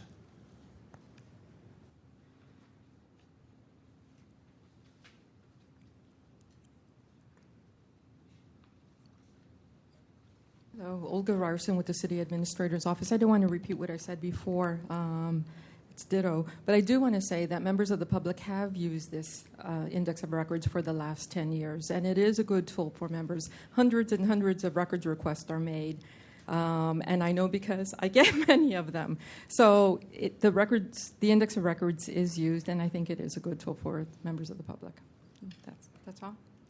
Thank you. Is there anybody else to present facts and evidence in support of the respondent? Seeing none, the matter is with the task force.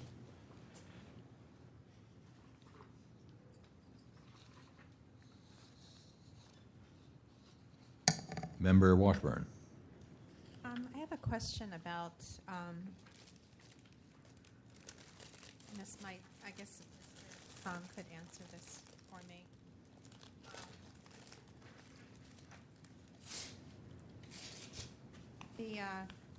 The Word document, 4 pages, chart.doc. Is this something that a member of the public could have access to?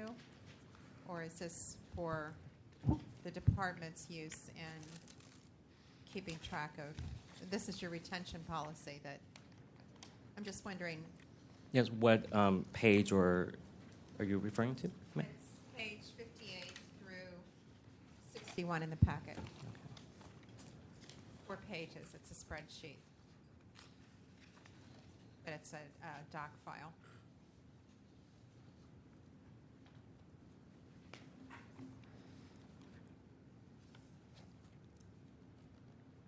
Yes, page 58 to, I believe, let's see, the 4 pages to 61. Those are part of the city attorney's record and retention destroy policy, and it lists each type of the documents that we have and how long it has to be kept. So it's actually a collection of everything that is on the index of record within the on the city administrator under the city administrator's maintenance. That's on the index of record. Mr. So we Song, consolidated. I think the question really was for whose use is this particular record intended? Is this something out there for general public consumption? Is it something for the department to use, Sure. or for other people in City Hall? I believe the Excel sheet that you're seeing, that is combined, that is all the information that's already on the index of record, which is for elected officials and also the public to use. Yeah. Actually, the task force, I believe, has a document that's very similar to this, if not identical in format, and these are for public consumption. These are matters of public record. Yes, and also the Sunshine Ordinance in that specific section dealing with the index records. Index records designed for public officials, the public. It's for everyone. Mm-hmm. You're welcome. Thank you. Further discussion? Member Washburn? I have the same concerns as I did with the index of records for the police department.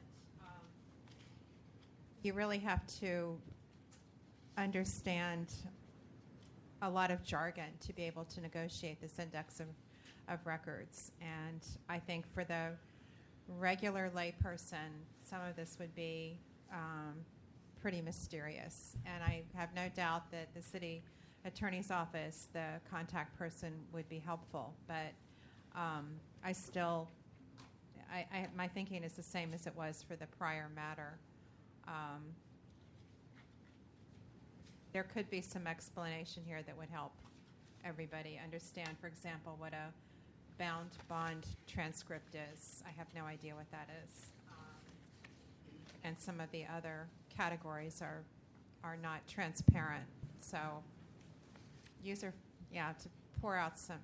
to pull out some old hackneyed phrases, this is neither really transparent nor user-friendly for the average layperson, which is, I think, who the consumer is that we have to think about here. Mr. Song or Ms. Ryerson, either one. Let's look at example 3C, packet page 68. This is supposed to be, on the index, it lists City Attorney Annual Report.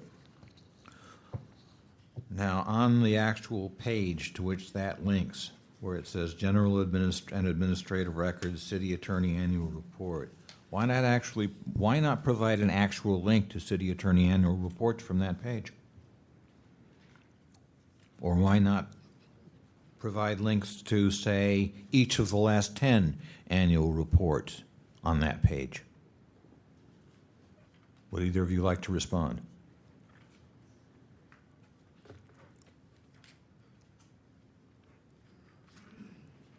I understand the question. It's not something I don't think that are any of our index of records. It's something that I could take back to the office and address with management there and address it and get back to the task force if you wish. Mm-hmm. Because again, the pages to which the individual items in the index link are merely repetitions of what's in the index. And I really think it could go further. That's Right. my personal opinion. Right. What I understand you're saying is maybe a link to the city attorney's site where they have a particular where they have documents. Is that what I'm understanding? Well, what I'm saying is, on page Right. 63, you Right. have index of records for city attorney, and you have several links here. I mean, the third from the bottom is City Attorney Annual Report, which Mr. Hartz points to as an example 3C. If you go to page 68, someone has clicked on that link, City Attorney Annual Report. This page is what comes up. And all the page does really is repeat what's in the index of records already. Why not have on the page itself, on what you see on page 68, why not have a link to an actual link to city attorney annual reports, or why don't you have, say, 10 lines linking to, say, annual reports for the last 10 years? Right. No, okay, I understand what you're saying. I don't know. Again, I do have to take it back to the office to see what's feasible. But maybe a link to, because I believe most departments, if not all departments, have their annual reports posted on their websites. Mm-hmm. But perhaps then a link to their website where they have the annual report posted. Okay. Okay. It's something we just have to take back and look into. Yeah. Okay. I have to tell you that this, what you've been telling us about all departments this and all departments that, that's not necessarily, to my mind anyway, that's not necessarily satisfactory. You know, there are certain obligations here, certain responsibilities laid out in the Sunshine Ordinance. And if all departments are the same, and one department, if one department is not meeting it, and all departments are the same, then that means perhaps a very intensive, exhaustive look at the entire index of record system for the entire city may be in order. Okay. Okay. I just don't understand what you said about all departments this and all departments that. Well, related you to- said you said before that you have told us before that, for instance, in the case of the police department, the index of records in the police department for the police department and the way it works is similar to the way indices of records work for all the departments. Right. Okay. So, and you told me this. You told us the same thing about the index of records for the city attorney's office. Right. Okay. So if something is missing in any one of those departments, in any one of those indices of records, and you're telling us that, well, they're all the same, perhaps an exhaustive look, an exhaustive review for the entire system, citywide, of the indices of records is a good idea. That's what I'm saying. Okay. Okay. Thank you. Am I any clearer? I'm not trying to be obfuscatory here. Okay, I understand. Okay. Okay, thanks. Thanks. Member Johnson. Excuse me. You know, I want to agree with Mr. Hartz, but something that you just were discussing, it points out that there's some issue with what is defined as meaningful. I mean, you said, why not have a link to the city attorney's annual reports? But 67.29 just says they have to identify the document. And so that's asking them to go one step farther, to me, in my mind. I want them to. And I understand that what Mr. Hart says is completely accurate, that they could hide records in spaces that the average layperson may not be able to find. But there seems to be some sort of disconnect or a loophole in what is meaningful. And so that's why I think that, again, it's difficult to find a violation of 67.29 because there is a list of documents and it's unclear what we're asking them to do, which is another reason why I think the Education and Outreach and Training Committee could play a big part in getting this resolved so that it is meaningful and we define what meaningful is. Member Washburn. I think that the ordinance is, if you read it and try to understand it as outlining what the public can expect, I think it's pretty clear. The index of records has to be a way for people to access records. It's the vehicle by which people can know what's there and know where it is. That's what an index is. And so but what about the difference it has to be between useful, access? and it has to be useful to the person making the inquiry. And a person making an inquiry has to know what's there to be found. And in order to understand that, the contents, the records have to be described in a way that a layperson, a member of the public, can see what's there and can ask for it and has some idea of where to go to find it. And I think Mr. Hart's analogy of the library, of a worthless card catalog, is a pretty, I think, fair description of what we have now. It's not quite that bad, but it almost is. And so I think I don't think the Sunshine Ordinance, as crafted, was meant to describe the situation we have now. I think all the departments must do better, and so I think it's time to for us to push for that, using everything we have at our disposal. Member Johnson. I think there's a difference between, you used the word access and identify. And 67.29 is saying identifying the type of information. So while I agree that it would be useful to have the documents like a library is to help you actually access the information. This is identifying the information.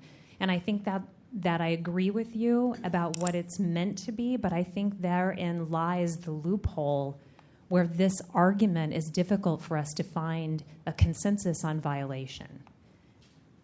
Because it's not asking you to be able to walk directly to the point and access it. It's saying you can identify what they have available. Now, accessing it to the city administrator seems to mean we gave you a telephone number, we showed you, that's how you access it, as opposed to identifying it. And I agree with you, but I still think that it's written in such a way that it leaves a little bit open to interpretation.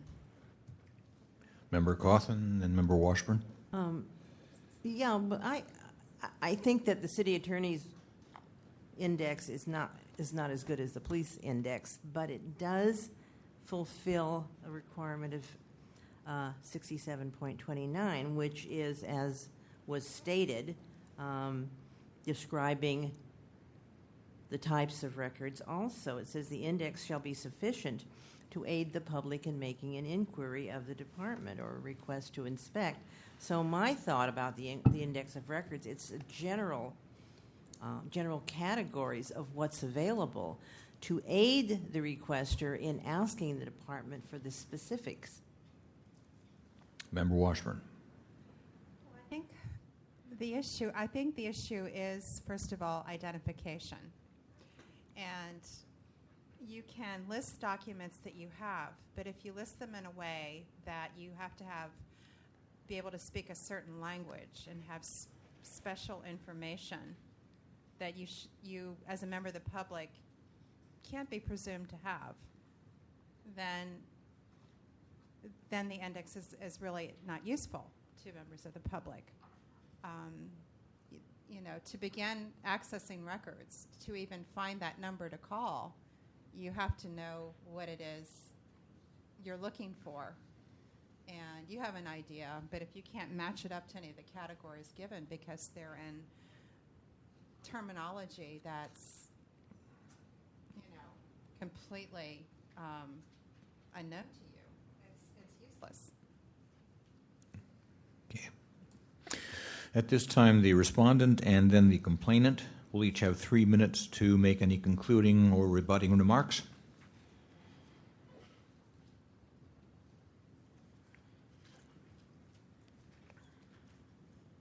Thank you for the opportunity again. I just want to stress 2 points. One is that we are in compliance with the index of records. We have provided the information that was identified in section 67.29. I also want to bring up a larger issue with the specific section. There's a lot of contradictory language here. It is difficult for the city departments to comply. In the beginning, it's asked for just identification, some kind of referencing system, not in so much detail.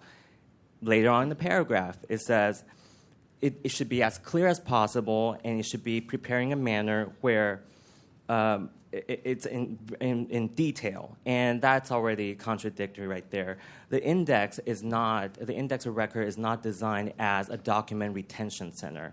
It is designed so the member of the public, if they have a question, they have a request, it's supposed to guide them. All the information, contact information, is provided on our index of records.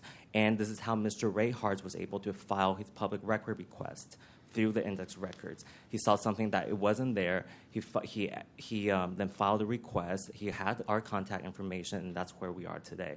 So I just want to conclude that this is a conversation I think the Sunshine Ordinance Task Force, city department heads, and our office need to all come together and kind of decide how can we better tailor this section, and what does it mean when we need to identify particular documents and what's necessary to be on the index of record. So thank you very much. Thank you. Mr. Hartz?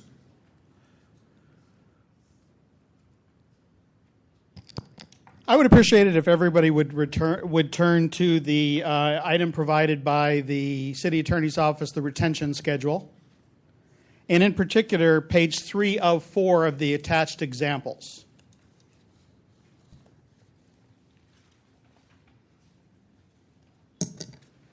I don't know what page it is in your... 60. If you look there, down near the bottom of that, it says contract and grant records a number of times, and then you go over to the next column that says type of records. It says work orders and payments, draft contract subject to disclosure, lease files, city attorney, lease files, other, professional service contracts and payment records, professional service contracts, RPFs and responses, RFQs and responses, RPFs, RFQs and responses, other, and then it goes into personnel records. Now, if I had clicked on one of those links that said contract grant records and had found a list of those other items in the second column, I don't think we'd be here, because I would have an idea exactly what those contracts and records consisted of and what they are as far as RFP, RFQs, and all the rest of that. And that's what I'm saying here, is that basically you have this one-line index which really does not give you anywhere to go except click on the link, which takes you nowhere. And if they simply gave a list, and look at the one in general administrative reports, it goes all the way page 1, page 2, and on to page 3. And they have dozens. Miscellaneous employment reports, municipal codes and charter, office expenditure documents, opinions, advice letters, general opinions and advice letters significant. They have everything that we need to make this a meaningful index and to make it useful for members of the public. They just don't want to take it from here and put it there. I don't think I can make it much more simple than that. And just as I said earlier, if they really wanted to tell us what kind of forms and documents they keep, all they need to do is take a listing of all the forms that they have to order every month because their officers and their staff are required to fill them out. We've all seen it on the TV shows. Oh, you make sure your 5s are done before the end of the day. And they all know what 5s are. And they all know that 5s are done in this case, in this case, in this case.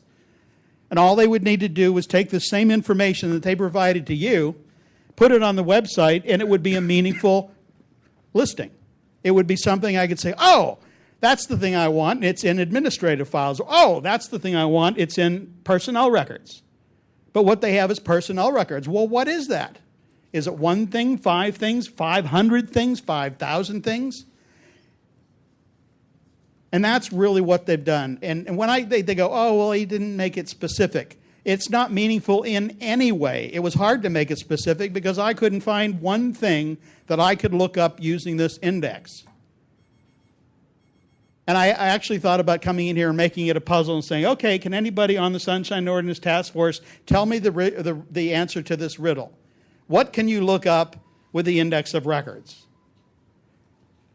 And the answer? Nothing. Thank you. Matter is back with the task force. Member Washburn. I'd like to move that the respondent is in violation of 67.29.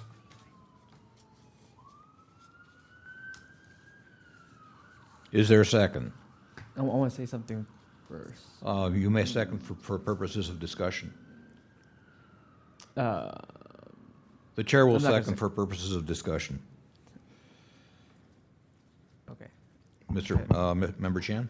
The one thing I guess I liked about the city attorney's office is, they always admit that they're wrong. And, that takes a lot of courage to say, and of course, wanting to do something about that. unlike the police department, they never admit they're wrong. So I'll continue.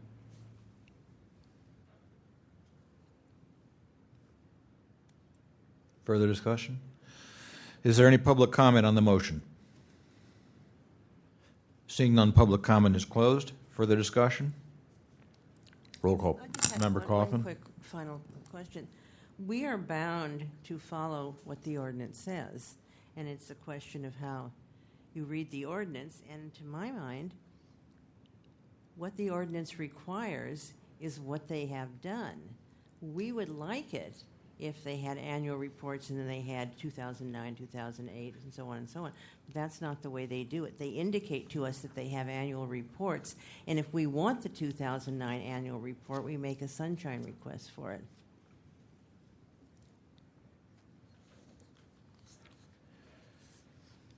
Further discussion? Member Chan.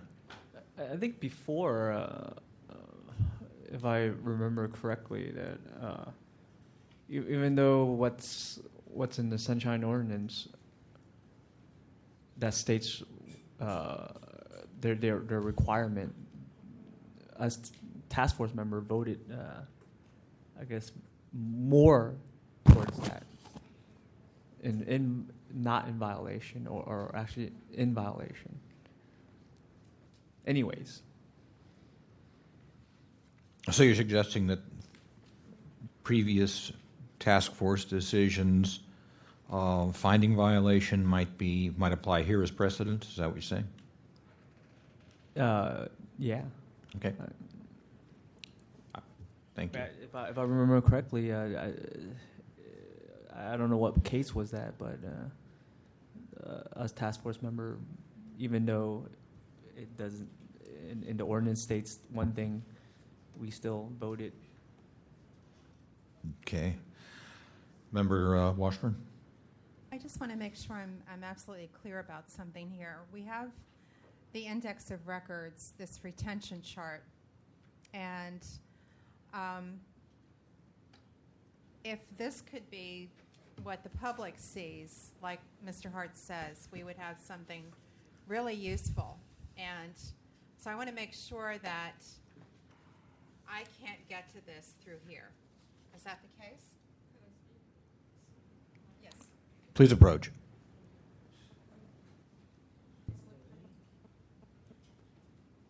The index of records that, I'm sorry, Olga Ryerson again. The index of records that you have that belong to the city attorney is what's online. I mean, I didn't check it today to check, but if you click on the categories that are online are the record category and the type of record. And I believe the type of record is the detail that Mr. Hart was talking about that should be online, and it is. Those categories are online. So I wish I had a computer here so I could check, but those two columns they look differently when, I'm sorry, okay, I have a copy of an index of records. No, something that was provided by Mr. Hartz. And you could see the categories here, department or department/division, and then record category, and then record title or description, which is the type of record.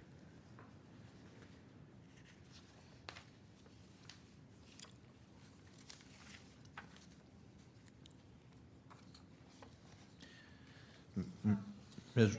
Maybe there Go ahead. there are levels here that I don't understand. So when I go to the index of records, I first see this. And if I click on administrative files, I get a whole lot of categories. No, if you click on administrative files. What happens then? Okay, okay, wait.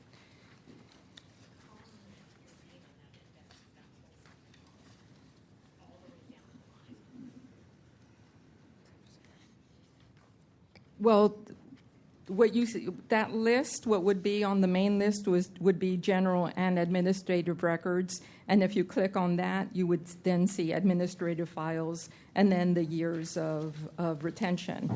But the other, I mean, if you go down the list, that type of record description is in there. When you click on the record category, which is the list I think that you have, when you click on the record category, it will take you then to the next page, which would have the type of record.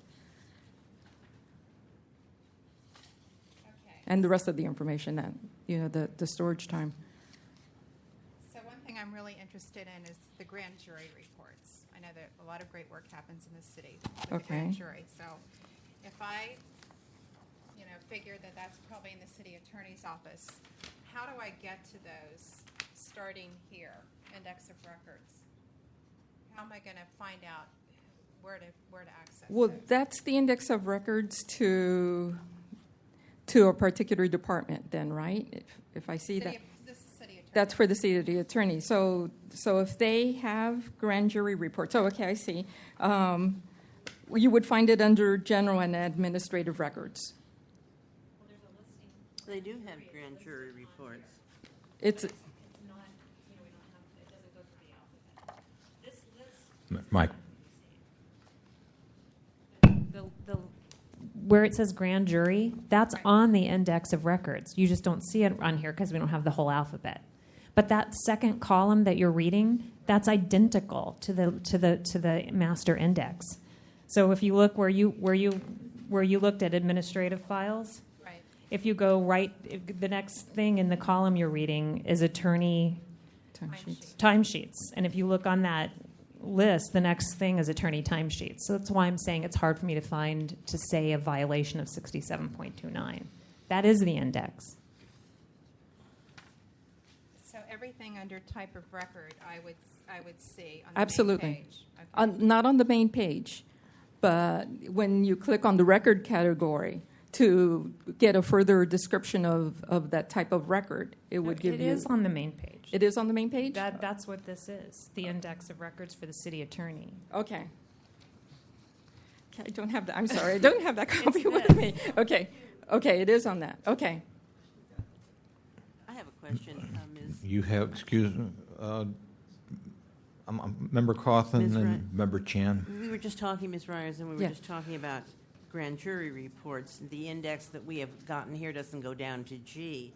But grand jury reports is on page 59, the second little section from the bottom under general and administrative records, and the first one is grand jury reports. So if we go to this master list on page 63, does this list continue, and when you get to G, you'll see grand jury reports? I don't have the same list you have. I'm so sorry. It's on the computer right We now. have a list that goes from A, Okay. A to C. I mean, is grand jury reports on your index of records as opposed to your retention policy? Let me pause it for let me pause this for a minute, Mr. Rustin. Member Chan has brought up something on his computer. Is there a way for us to link that into the system and have that shown on the screen? I think it could be informative. Great. Sue, you want the grand jury report, right? Who wanted the grand jury? Yeah. Or the link to the grand jury report. I'm not looking for a particular report. I want to know if I would. I know years ago there was a grand jury that looked at the juvenile justice system. If I want to get that report, I need to know how to go about finding it. So I would think to go to the city attorney's office, and then what would the next thing be? Mr. Song, please approach. Sir? So when the members had a question regarding what the form that we're looking at, 1 through 4, the Excel sheet, this is everything that's on the index of records on the General Services website. So the one that's maintained by City Administrator's Office.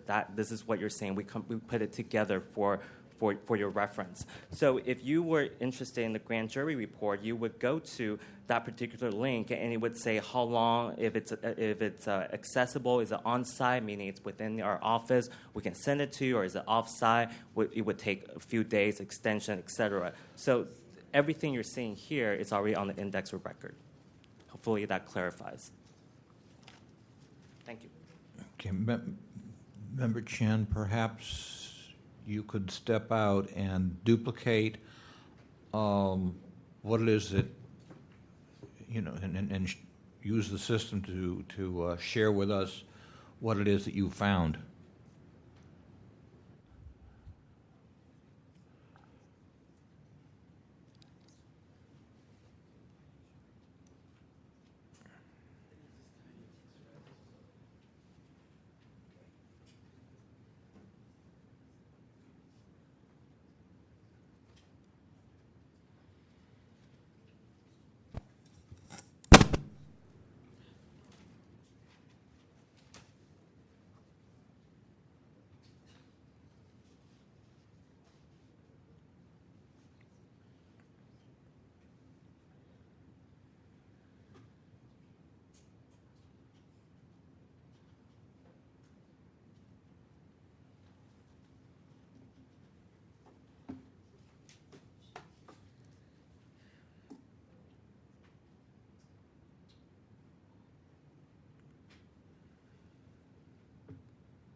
I think if you click on, where is,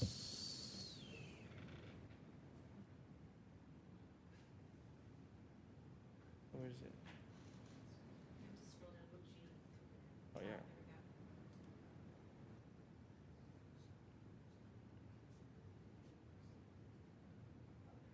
Here's what it shows when.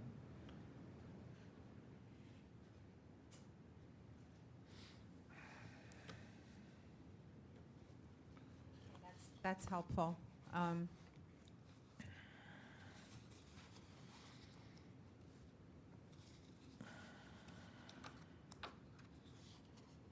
So if I wanted the grand jury report, I would contact Ms. Moret.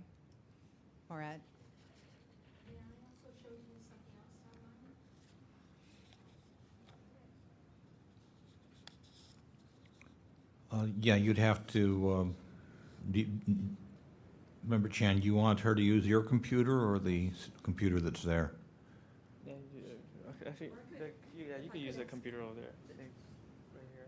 I'll plug it back. Or I could ask you if I could ask You would have to reconnect. Yeah, awesome. Yeah, it's very quick. All you need to do is take it out. Sorry.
Ms. Ryerson, when you speak, we would ask you to use a microphone. Yes, thank you.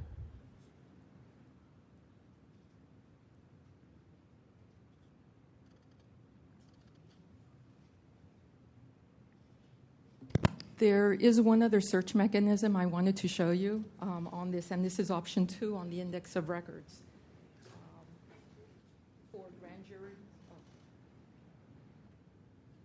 For grand jury reports. So what I'm going to do is just type grand.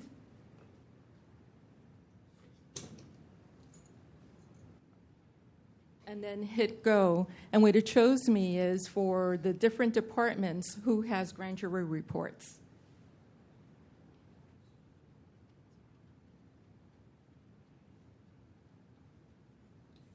So if I click on any one of those, it'll then get me to that page. But I just thought that was an important feature. Just typing in one word, and it shows you the different departments with that document. Can she click on it and show us?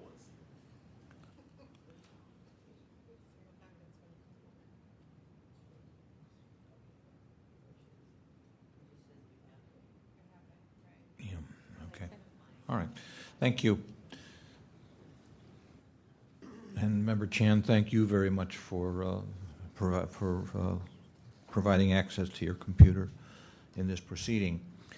One thing that I think is very important here, if you look at, now Mr. Hartz said that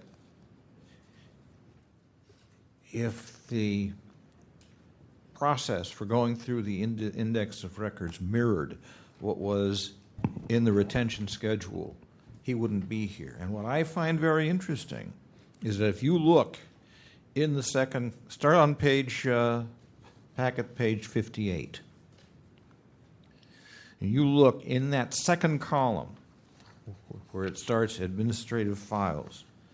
Now look on page 63. And it looks to me like what is in that second column, type of record, is duplicated here on page 63 under index of records. So that second column descriptive that Mr. Hart calls for, to me, it appears that it is satisfied.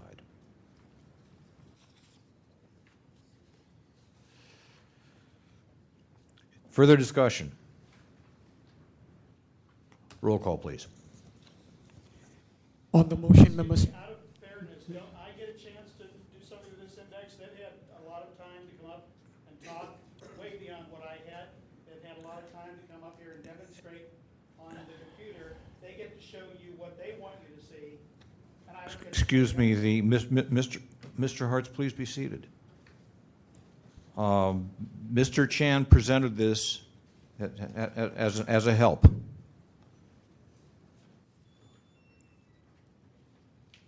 Roll call, please. On the motion, Member Snyder. So could we hear the motion, please? Motion is, I believe, to find To find violation. violation of 67.29, seconded by Cheney. On the motion, Member Snyder. No. Snyder, no. Member Cawthon. No. Cawthon, no. Member Washburn. Yes. Washburn, aye. Member Chan. No. Chan, no. Member Johnson. No. Johnson, no. Member Williams. Yes. Williams, aye. Member Nee. No. No, Mr. Chair, we have 2 ayes and 5 noes.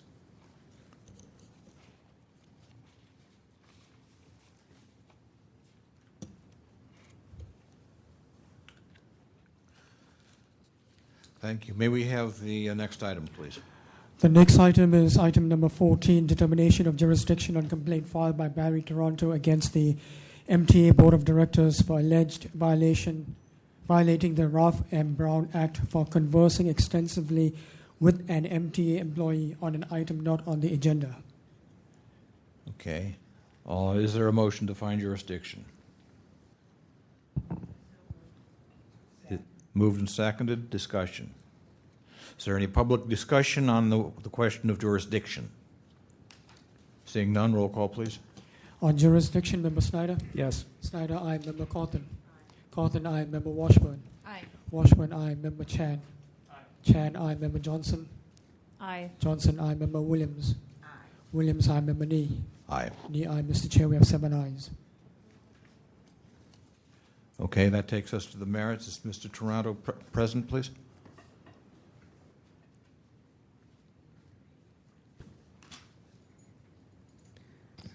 Thank you for coming. You have 5 minutes. Yes, keep it on. Good evening. My name is Barry Toronto. I'm an advocate for the taxi industry, and I go to the MTA board meetings on a regular basis. Not so much regularly lately, but I was there on June 1st, Tuesday, June 1st, and public comment was called, and at one of the speakers, Mark Gruberg, addressed the issue of proper notice for these hearings of the new pilot program for taxi cabs. They want to start selling taxi cab medallions. And they're starting first with the program of retirees, people who are over 70 years old who give up their medallion because they're no longer driving, because they're supposed to drive. So he addressed the issue about not having proper notice, not 72-hour notice. Or we wanted 30-day notice, but we were looking at least 72, and it didn't occur. So they had to postpone the hearing. So in the meantime, after public comment was done, then Commissioner Heineke then asked for Deputy Director Christiane Hayashi, who oversees taxi enforcement and administration and regulation. She got up there and was asked a series of questions, and one of the questions dealt with the timing of the notice notification. But then the questions went on further, and I'm telling you the truth. They went on to discuss the issue of what the applications had to include, whether the color scheme had been chosen by the applicant, and whether the public had access to be noticed of what the applicant had requested, and the whole reasoning of why we needed to be notified, because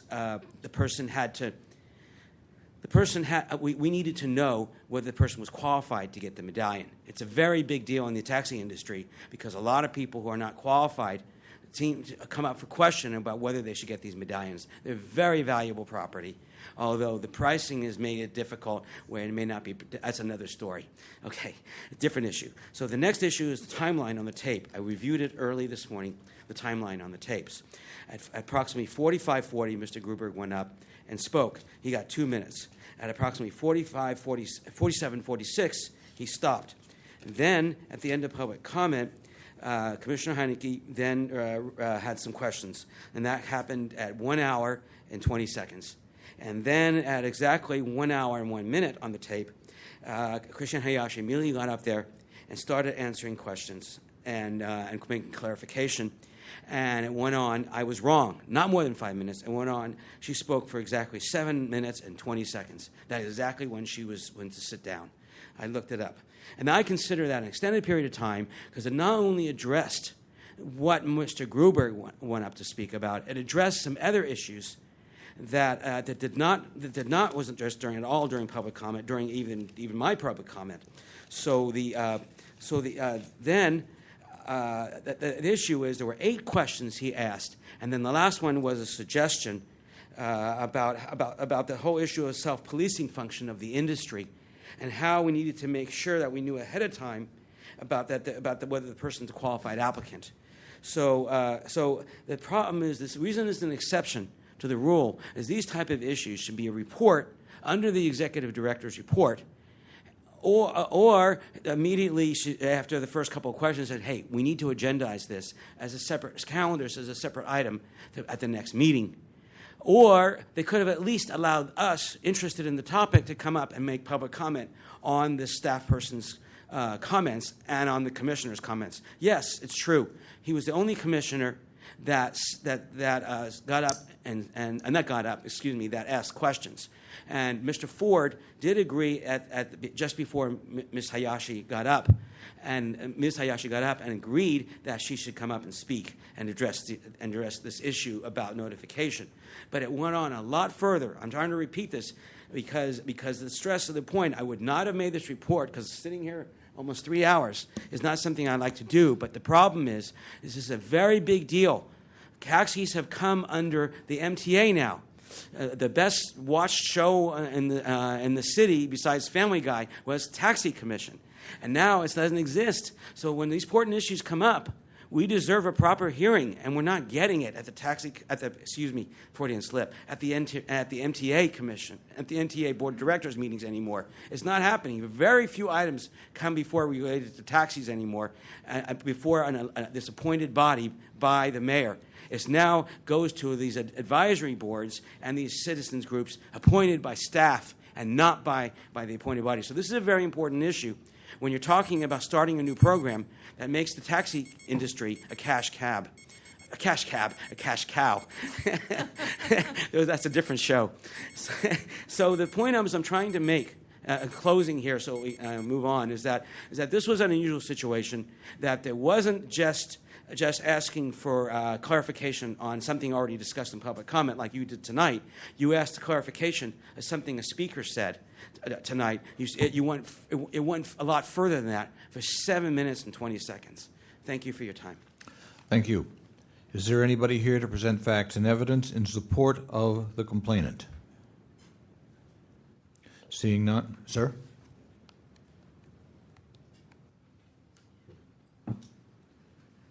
Mr. Wright again. I speak in support of the previous speaker on the grounds that it's a conflict of interest for the taxi organization to go to the MTA and get a fair hearing pertaining to the services that they need in order to keep their business afloat.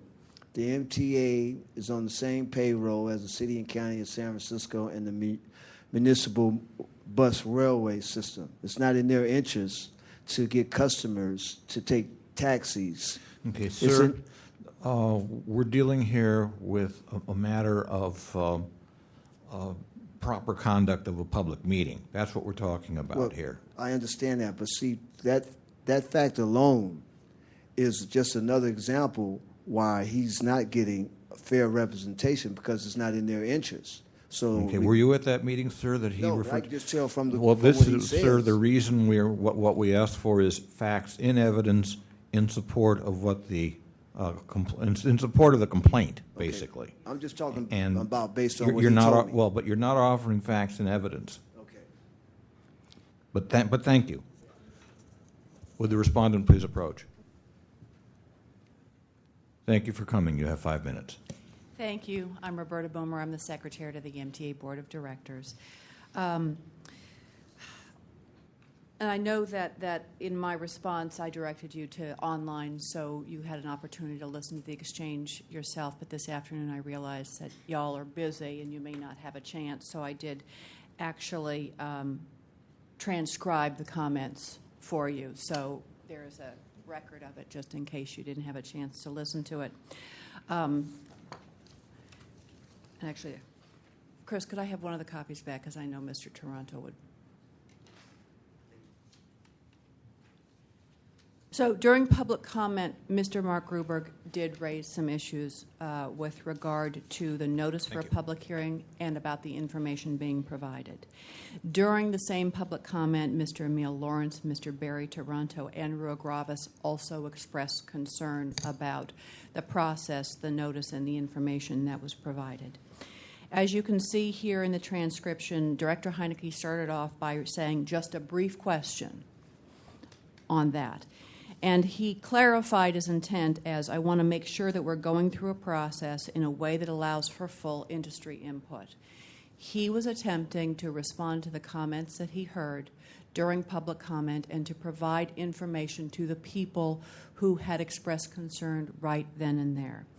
Now, as you know, Admin Code 67.7D does say that there will be no action or discussion shall be undertaken on any item not appearing on the agenda, except that members of a policy body may respond to statements made or questions posed by persons exercising their public testimony rights to the extent of asking a question for clarification, providing a reference to staff, etc. As you can see from the transcription, now it did go on. It was 7 minutes. As you can see, though, Director Heineke's questions were short. Ms. Hayashi did go into some explanation about the hearing process, the notice requirements, etc. And Mr. Heineke asked several times for clarification whether or not the information that was of concern would be on the application and whether or not the application was completed so that members of the public would have the information and so that they can know at least whether they're intending to take the medallion. He says the hearing is scheduled and notice is that the taxi committee is are they going to have the information it needs to show up and weigh in on the application. He concludes by saying that giving them notice of the sorts of things that are going to be considered at the hearing is something that allows the industry to comment. So it sounds like the information is going to be out there, as I think it should be. Clearly, the director's concern was in responding to the public comments that he heard and to make sure right then and there that the members of the public who would express those concerns, they had their concerns resolved. As you all know, oftentimes, members of the public come and ask you for questions, and rather than have them return in 2 weeks, if something can be done briefly, then and there, you handle that as the chairman did today. And that was clearly the director's concern when he said briefly at the start. Ms. Hayashi did have some extensive explaining to do. However, I think that was all to further the understanding of the board and of the public of what the considerations were. There was no discussion of the matter by any other member of the board. I do believe that Director Heineke was exercising his ability under the Sunshine Ordinance to ask questions for clarification, and to that end to resolve issues that were raised by members of the public, including Mr. Taranto, who said he shared the same concerns as Mr. Gruberg. With that, if you have any questions, I'd be happy to answer them. Thank you. You're welcome. Is there anybody here to present facts and evidence in support of the respondent? Seeing none, the matters with the task force. Member Johnson. I'm going to move to find violation of 67.7D. I watched the meeting and the public comment preceding it, which I have a copy of their minutes, really spoke only to the timing of the notice. And in addition, when I tried to go online to find out information about the exchange between Director Heineke and Ms. Hayashi, or is that her name? There is nothing listed. That information was left off of their minutes, and that information was also left off of the caption notes that are in the video. Her name is not even mentioned.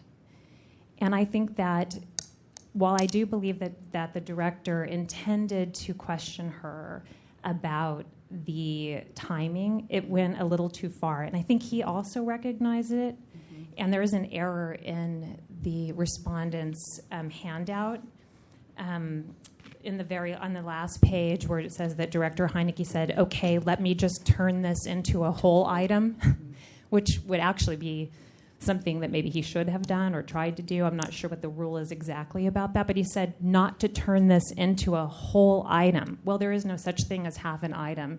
And the taxi people, there's a lot of controversy that goes around that. And if it was any other subject, I think that it would not be quite as black and white, but everybody was complaining about it, and it was mostly the timing. And he went into the age of the people on the application. He went into the color scheme, and it was very detailed, and it deviated a great deal from just the notice. Member Williams. I am so glad that Member Johnson saw that. I loved looking at the taxi commission because it's always so fiery, and it's always so late. And I don't even think the general public know that the tax commission had come up under MTA.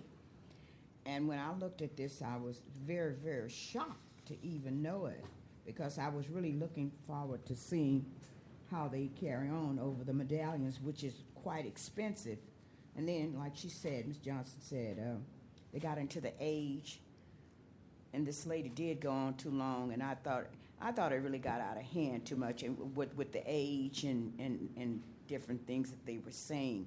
And at the last part that I want to say, I want to iterate with here. I took it to say that this is not correct when he says, let's end this with a suggestion that this is one of the things that I saw as a police commissioner. You know, he said, let's take this to a whole item, you know, into a whole thing. That's what he's saying. Let's like turning this to a whole item. Well, I think he said not to turn this into a whole item, Yeah, so it's just an incorrect. Yeah, this is incorrect here. Yeah, This it's is just a incorrect. typo. I'm Yeah. missing, but I just wanted to point that out. And also, I think it's of significance that even though other members of the board did not ask the deputy director questions, Heineke was presenting himself as sort of the person to do that asking by stating his qualifications as having been on the taxi board. So commission. So he was sort of taking on the role of doing that discussion, and he maintained control of it and wrapped it up in a way that, you know, kind of brought it back to the timing, but there were a lot of issues that are very controversial that were discussed. Member Washburn? Yeah, I just wanted to say that I too watched the video this afternoon, and my feeling was that the director was trying to be helpful, but he did end by saying he seemed to be saying, let's not make this into a whole item, realizing that he let this get completely carried away and went off on a lot of different tangents. So, I agree with your assessment of it. Member Snyder, and then Member Cawthon. Would it be appropriate now for me to ask Ms. Boomer some questions? Yes. Ms. Boomer, could I ask you some questions?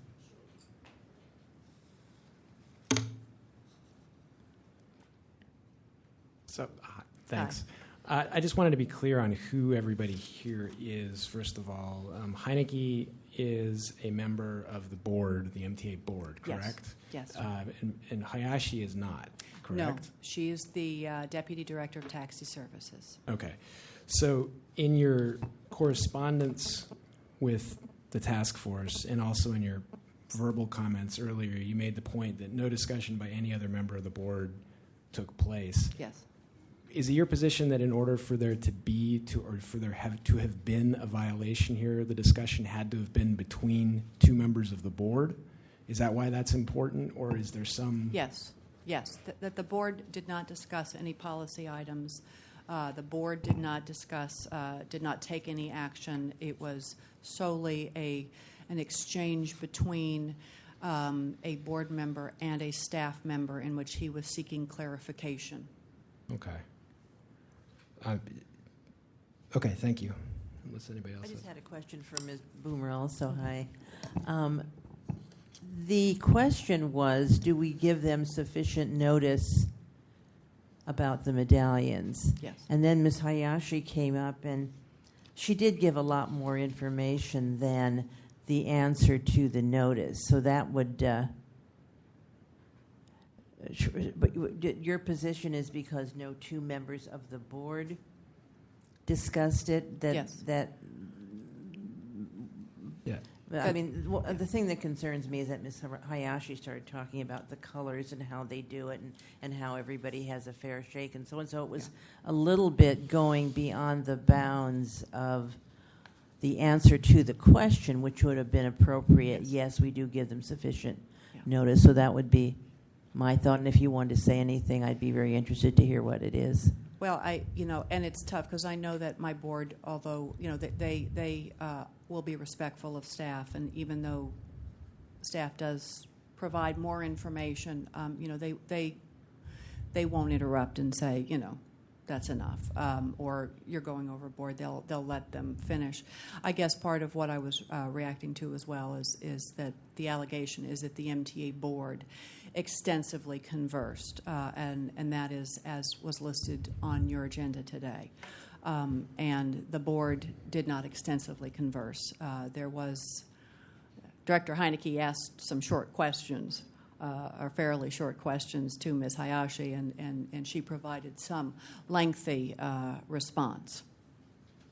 If I could ask you one more question. Sure. I'm sorry, you're done, Member Coughlin? So it's your position that the discussion, in order for there to have been a violation, has to be between members of the board. I don't see that in the text of the ordinance. The 67.7D says simply, no action or discussion shall be undertaken on any item not appearing on the posted agenda, et cetera, and then it gives the exceptions. And I just don't see in this section where there's any requirement that this discussion take place between board members. But I wanted to provide you the opportunity to rebut that, to show me where there is that requirement. And I'm not doing this rhetorically. I'm trying to understand the statute, the ordinance.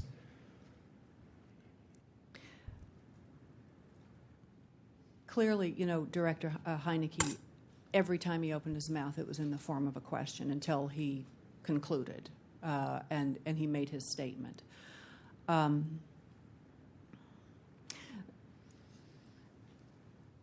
been working, with the city for a lot of years, and with the Sunshine Ordinance, it's very important that there be an opportunity for public participation and input at the highest level, and that is very important. I don't believe that, though, and yes, there may be some ambiguities, about what constitutes discussion. I guess what comes to mind is President Clinton saying that depends on what the definition of is. So where does the line get crossed? Is it when a board member is asking questions of staff? Is that discussion? I have always considered it to be discussion amongst yourselves when there is a backing and forthing there, and where you are discussing, policy matters, or what do you think we should do, or what changes should we make to this program. For me, that is kind of, I think, the line. It is for me, it has always been a discussion amongst the board members about how to proceed without it being on the agenda and without the public having an opportunity to then comment on those questions, or for the board to give direction to staff to say, well, here's what we want you to do. Now with this, I want you to go yellow rather than green, whatever those instructions are. When it crosses the line, and in my experience of hundreds of hours at board meetings, there is always a point at which a discussion, a conversation switches from a board member asking a question to a discussion. It is a pretty clear line. When other board members start to get excited and, okay, well, what about this? So I just offer that. And so it's your position here that line wasn't crossed? Yes. It didn't go from the question to the discussion? Yes. Okay. Member Williams. Microphone, please. Agenda item for public comment on your. Say again? Did you have an agenda? Was there an agenda? An agenda for the board meeting? Yes. Yes. Was it public comment on there? Public comment is always listed. It is always on the agenda as an opportunity for members of the public to address the board on matters that are not on a day's agenda, but are within the jurisdiction. I see here that it seems to me, and you correct me if I'm right, it was something that was policy of procedure, because Ms. Yahachi is saying, as you're well aware, the Medallia Policy of Parliament is an unprecedented situation here, and it's moving very quickly. And you said, also they said that the hearing will be coming this Friday in order to comply with the 72-hour public requirement. So he had the right to be there and make a comment. Mm-hmm. And anybody else had the right to be there and make a comment. But this young lady or whoever took more time, did that leave them out to make their comments? Well, members of the public are given the same amount of time. So they are all afforded the amount of time. And then conclusion of the public comment, when everyone had had their opportunity to say their piece, that's when Director Heineke then was hoping to have a brief, question answered, but clearly it turned into something. So members of the public did have an opportunity to address. This is an issue that has been before the MTA board on many other previous occasions. It's a very big issue for the industry and for the MTA. There is a lot of concerns about it. It will be appearing on the MTA board's agenda on August 3rd. For additional discussion. There have been town hall meetings, community meetings, et cetera. It is of great interest. And so this was something that was brought to the attention by several members of the industry expressing concern during their public comment right to speak. When you say of the industry, what industry are you talking about? The taxi cab industry, yes. Not the MTA. No. And the taxi cab industry is a very vast industry with very different interests. Yeah. Okay, thank you very much. You're welcome. Okay. Going once. Further discussion? Member Johnson. I'm sorry, could I ask you why it was not on the minutes? The minutes, well, for the Sunshine Ordinance, the minutes have to include the time the meeting began and ended. The roll call vote of any action, who was there, and then a summary of public comments. When there is a deep discussion, that is not included in my board minutes of something. When there are questions for clarification, those are not reflected in the minutes. You will see language such as the Chief Financial Officer, Sonali Bose, provided the staff report. The MTA board meetings are televised. They're available online. There's a tape. There's a transcript. And so there is an ability for people who want more information. But because this was just a back and forth of requesting clarification, it wasn't something that I would normally include in the minutes. What I tend to do are action minutes, so that when a board member makes a formal request for something, can I have a staff report back on XYZ? That is in the minutes. Go ahead. Just to stop, I don't mean to interrupt you, but just to stop you right there, that's part of what I'm thinking is that if he was, on one hand, you're saying that Heineke was asking her for clarification, and you would have included that in the minutes. I would not have. You would not have. I would not Okay. have. It is That's not your if they practice. ask for. It's not my practice. If they ask for a report back on something, then that is more of an action. It is a request for information to report back, either at a meeting or in the form of a memo or whatever. That is in the minutes. But when a question is asked, then and there, asked and answered, it does not wind up in the minutes. Okay.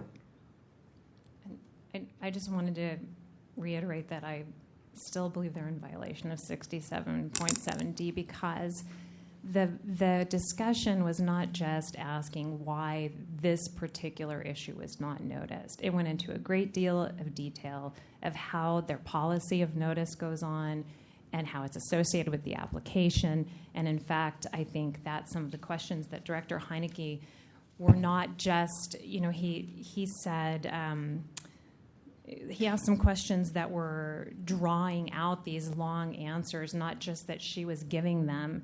On page 2 at the bottom, he asks about, are they under what we call the retiree program? There's a lot of discussion about how this notice, it's a difference between a 30-day notice and a 3-day notice, which is a whole agenda item technically to me. So it's not just that they asked about this particular notice. They're going into policy of how those two notices came about. Member Cawthon? I do think the discussion exceeded the appropriate answer to an appropriate question because it did refer to somebody that something that one of that a member of the public said, but unfortunately they got into a discussion of the entire program, and I think that was inappropriate. Regarding whether it was in the minutes, this is extraneous, but I think if all that is required really is action minutes, and Robert's Rules of Order says minutes are a record of what a group does, not what it says. I know that we do it differently, and I'm glad we do, but what is required under the ordinance is pretty brief. At this time, the respondent and then the complainant each has 3 minutes to present any concluding or rebutting remarks. Ms. Boomer? Okay, Mr. Toronto?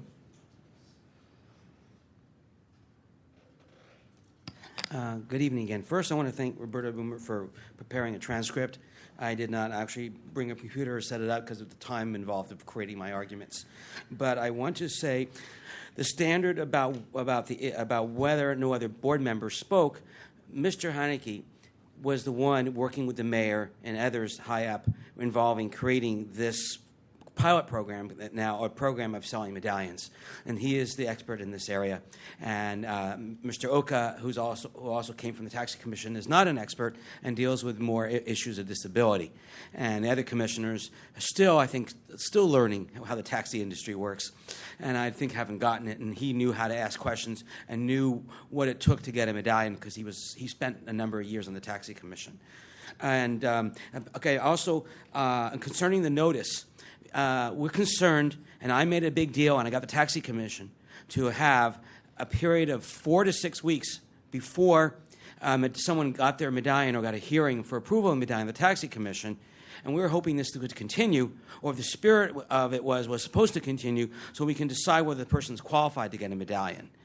The next issue is that in terms of asking questions, you can ask questions, but ask for a report back on the questions. The problem is Director Heineke asked for answers to those questions. What he should have done was, I have all these questions, let me give them to you and get a report back from you. And that would have been satisfactory without going. But the fact that it went in further by getting answers to those questions and that we couldn't respond to it, normally under the director's report, the executive director's report, that type of report would be given, and then we could respond at the end of the report. We had no chance to respond because this occurred after public comment had been completed.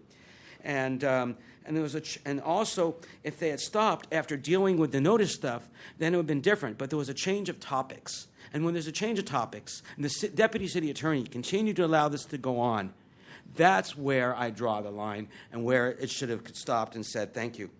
And usually, when they ask for clarification on topics, it has to do with what was discussed specifically by a public speaker. And nobody actually went into the issue of the application and where the medallions went. And there was some interesting information that Ms. Hayashi provided that we had not heard before or heard clarified before. And the fact to not allow us to respond at that point in time is what I call in Yiddish as a shanda. It means it's a travesty that we could not respond, and this was new information that was provided that was not on the agenda. Thank you for your time. Thank you. Chair, I forgot to mention that I am personally acquainted with the complainant. However, I do not feel that prejudices me. Is there any further discussion? Okay, is there a motion? I'd like to bring motion to the violation of 6.77D. Is there a second? Moved and seconded. Further discussion? Roll call, please.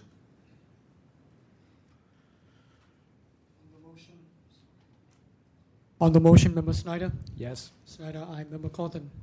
Cawthon, aye. Member Washburn? Aye. Washburn, aye. Member Chan? Chan, aye. Member Johnson? Aye. Johnson, aye. Member Williams? Williams, aye. Member Nee? Aye. Nee, aye. Mr. Chair, the 7 ayes. Thank you. And I believe this matter best goes to the Education, Outreach, and Training Committee. Could you read the next item, please? Item 16 is determination on jurisdiction on complaint filed by Charles Spitz against the local homeless coordinating board for allegedly not notifying him of an upcoming meeting. Okay. Is there a motion to find jurisdiction? Moved. Is there a second? Moved and seconded. Discussion. Is there any public comment on the motion to find jurisdiction? Seeing none, roll call, please. On jurisdiction, Member Snyder? Yes. Snyder, aye. Member Cawthon? Cawthon, aye. Member Washburn? Washburn, aye. Member Chan? Chan, aye. Member Johnson? Aye. Johnson, aye. Member Williams? Williams, aye. Member Nee? Aye. Nee, aye. Mr. Chair, there's 7 ayes. Okay, that brings us to the substance of the complaint. Mr. Pitts? Thank you for coming, sir. You have 5 minutes. Okay. I think there's just a little bit of misunderstanding on my part because I think it just doesn't parallel with my original complaint. Can I hear like the complaint read back? Can I hear the complaint like read back? I'm just trying to get a clarification here. Wow. Okay.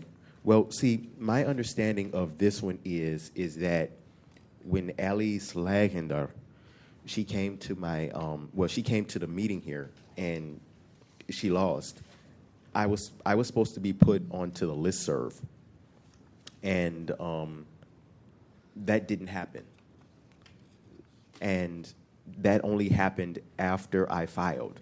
And I feel as though even still today, I was not put on the listserv. I get a few emails here and there, but I don't believe I was put on the listserv.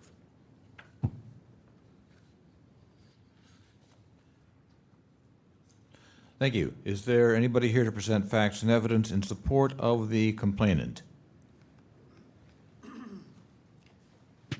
Just a point of clarification. Mr. Pitts has filed 3 complaints, so we're only speaking of 1 complaint at the present time? Just 1 complaint, sir. Okay. Then I have no Okay, thank you. evidence. Thank you. Is the respondent present?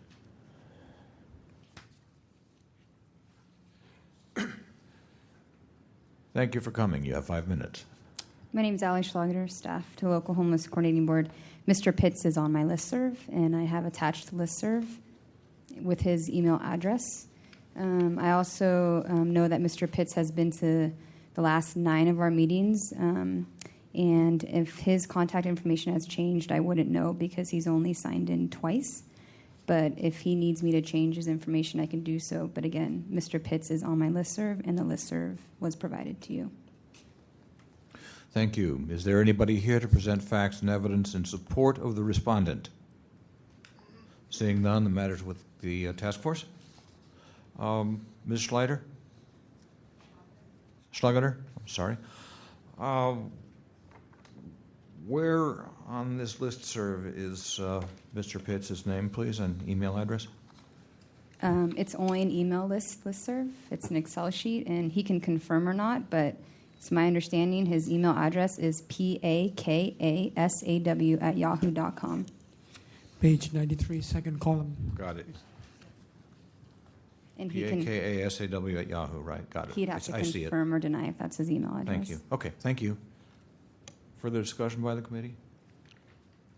Okay. Member Williams. Microphone, please. Microphone, please. Snyder, I would just like to know, is there more than 1 list, or is just this email list where you can communicate with him? This is the only contact information I have for Mr. Pitts. And this is my listserv that I send out when all of our meetings are going to be posted. To everybody? Yeah, this is my local homeless coordinating board email list. This is the only list that you maintain to get in touch with people? For meetings, yes. Of Yeah, for course, I have meetings. multiple lists for many duties that I have as the staff person, but this is my email list to notify the public of meetings, along with I post everything on our website, and I send everything to the public library. And you said that Mr. Pitts have been at 9 meetings, but he didn't sign in but 2. How do you know that? I maintain the sign-in sheets. Pardon me? I maintain the sign-in sheets. Okay. So I checked since I think his original complaint was in October of 2009. So I went back to see if I had miswritten down his contact information. And I can document by public comment that he's been at the last meeting since October we just had one in July, and he signed in at 4 of them, but out of those 4, 2, he only put his name with no contact information. Okay, thank you. Sure. And I see him all the time, so he can also tell me if something's changed. Okay. Ms. Schlageter, how long has Mr. Pitts' name been on this list? Oh, I'd have to look back for, I mean, Charles has been attending meetings I've been working for 4 years, and I'd have to go back, I mean. Well, what as long he's as saying is that you didn't add his name until after the complaint was filed. Correct, and that is incorrect. So I do not do a return receipt for every email address, so I cannot confirm that he receives everything, but he has been on my email list. I mean, I don't know how I could document the date that I added him to an Excel sheet, but. Okay, thank you. Mr. Pitts? You've heard the comments from the respondent, Ms. Schlageter. She says that you attended something like at least the last 9 meetings of local homeless coordinating board. If your name was not on the notified list, if you were not receiving the emails, how did you know about those meetings? Well, there's some of the meetings are posted online, but I think the thing about it is that I'm on your listserv, so I get other emails than you're going to have this meeting. I get emails about other meetings and possibly a few other little things that happen, and I don't receive like anything like that. And there was probably like a maybe 4 or 5 month stretch where I didn't receive any emails from her. So there's something wrong. And the other thing about it too is when I would send her an email, I would get like a Dahmer, Mahler, whatever they call it, a failure notice that, like you send an email out and it doesn't get through. So I've sent her a couple emails, it didn't get through. I haven't gotten anything from her for a couple months, so I'm just, either she's blocking me or I'm not on her listserv. Can I ask just a more basic question? Is that your email address, PAKASAW @Yahoo? Yep. Okay. Yep. I mean, I think I've had that email for maybe 4 or 5 years. Okay. And that's the email you use regularly? This is your email address? It's not? Okay. Thank you. Member Chan. Could I have been emailed to you and went to spam? Did you check your spam mail? I mean, are you saying if you would send me an email, would it go to spam? Or would she been, sending you mail and it went to spam? I doubt it. I seriously doubt it. You ever check your spam mail? You ever check your spam mail? Oh yeah, I do. I definitely do check it. I check it, delete it, look at all the information. But, she's a city employee, and I need to know the information that she has. So, I'd be looking for something from her, the meetings, meetings, policy and procedure changes.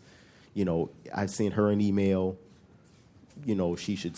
Hopefully she'd send something back. But we were corresponding just briefly regarding a few things for a little while. So I definitely know that the emails that I received from her were not going into spam and I don't even have I don't have one of those buttons where stuff gets randomly deleted or anything like that. It primarily, if she would have sent me an email, it'd be right there on my front page. Member Stokes? Mr. Pitts, were you attending these meetings prior to getting added to the listserv or prior to any interaction with her? Have you been attending these meetings for a number of years? And if so, how were you getting that information? Well, I'm a little bit unsure about how to answer that question because when I first started attending the meetings, that's it's just kind of like you just started attending and you go, because there's several places where the meetings are posted, one at the San Francisco Library and also at and also online, because the original complaint was about them not posting their meeting online as required. So that's the thing. I think the other thing about it that I'm also saying is like I'm on Chris's listserv, and they send me other things. They send me other things than, oh, there's a meeting here, there's a meeting there. Because I also believe like there was a shelters directors meeting that Michael Wright was, he wasn't allowed to enter. So I'm just figuring there might have been an email sent out regarding that would probably have been on the listserv. If Chris could talk about his listserv, it would be, it wouldn't just be this meeting. It would be a few other things. Like there was probably a meeting about a week ago. I got an email regarding that, and I just figured there's other things that are happening on the local homeless coordinating board and the shelter, and the Department of Public Health. I'm sorry, the Department of Public, whatever administration she's from. I should have received more information from her than just once a month there's a meeting here. Member Johnson. Mr. Pitts, I'm getting the impression that what you're saying is that you have been receiving the meeting emails, but you expected to be on a different listserv as well, because she just represented to us that this listserv is for meetings. So are you thinking that you may have been on another listserv? Okay. So to me, what that means is she has several listservs, and she's kind of split up who and how she's going to give information to. So to me, it's kind of like she's just hiding. She's kind of like hiding information then. But I think the thing is there were several months where I was not getting, there's probably like 5 or 6 months where I was not getting anything from her. Including information about the meetings? Yep, nothing. And I'm also countering by saying that when I would send her information back, I would get this undeliverable da da da da da. It just really looked like she blocked my emails. Thank you. Mr. Pitts, do you have any kind of documentation at all that shows where you sent her something and what she sent back to you? I'm sure it's very possible. I can.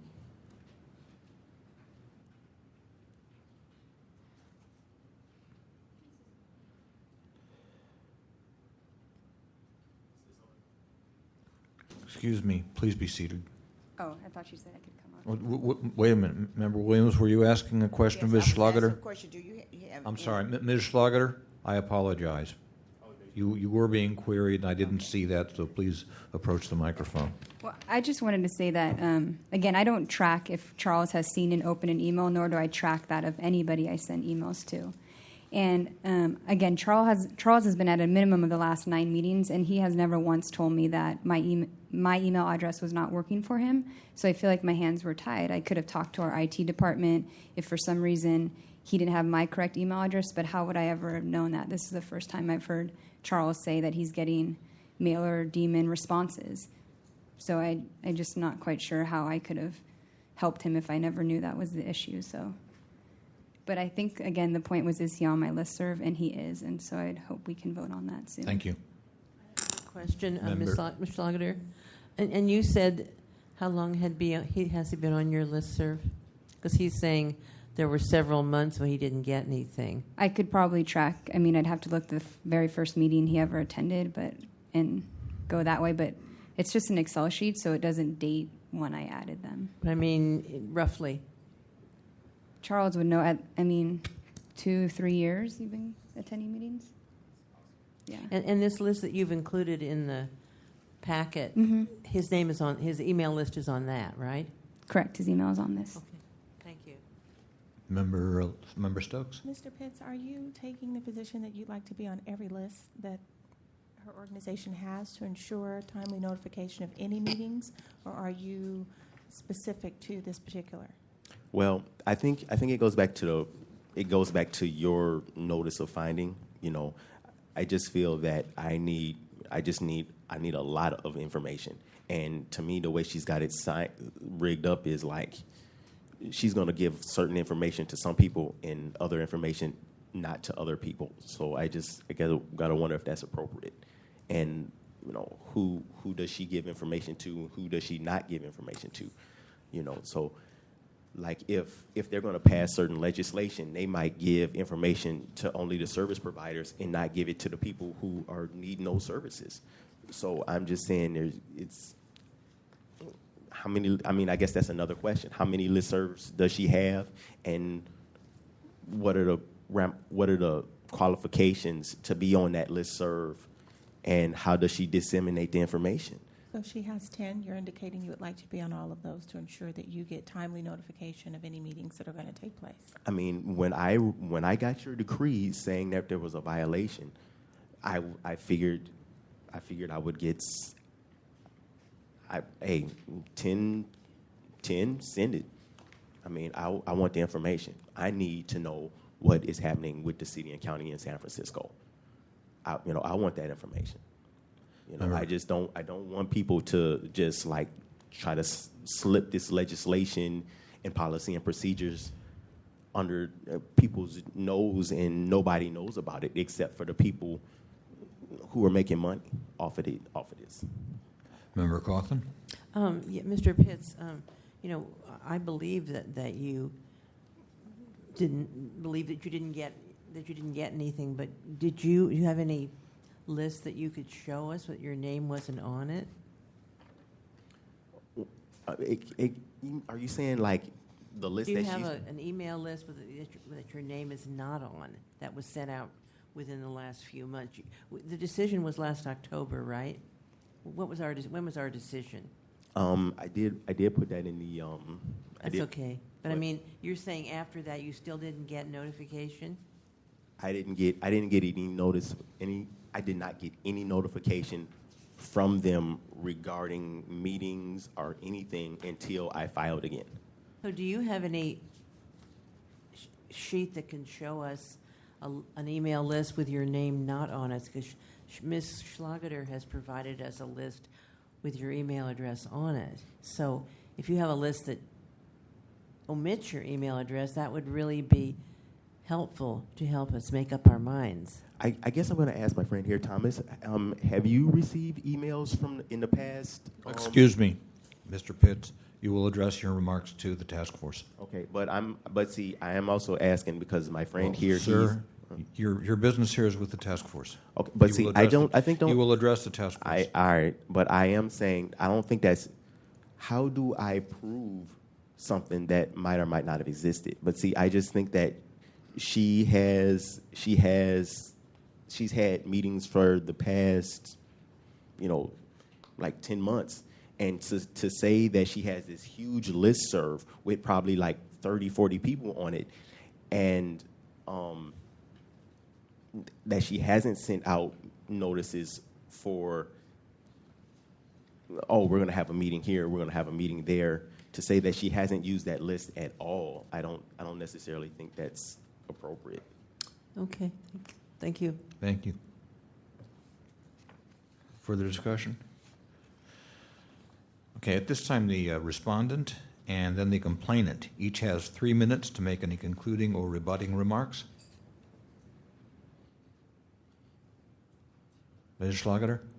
Okay, Mr. Pitts, you have 3 minutes if you wish. I'm definitely also gonna add that, she mentioned something about me talking to her and saying something about me not receiving emails, da-da-da-da-da. She's interacted with me in a very hostile fashion several times. So I definitely believe that, talking to her regarding, me not receiving emails, it would have just festered more problems. I just I thought if we could just leave it alone and let some of these issues blow over. But it just seemed like there's just a lot of stuff that's happening. And she interacted with me in a fashion that I could not interact with her. I could not talk with her. She just straight, she blocked me. She straight, shut the doors of communication. And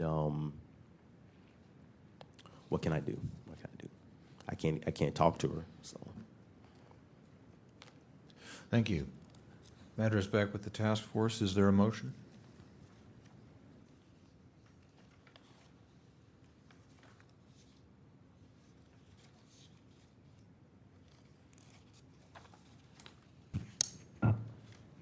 Okay, there is in our packet on page 89, there is discussion of the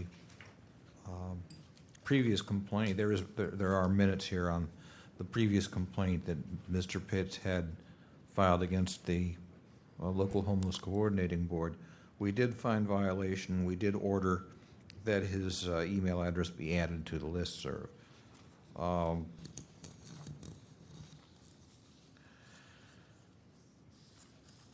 This is one of those things that's difficult to prove either way.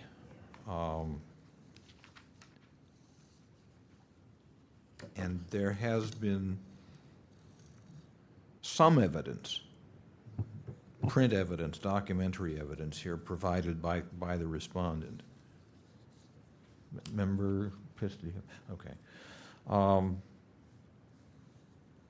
That's pretty much where I stand. Is there any kind of a motion?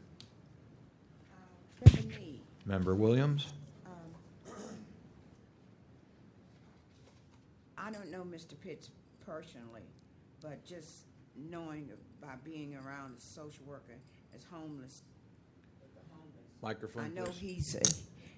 he advocates for that. The only thing that I'm concerned about is that I didn't see a front sheet here or anything or a date on here.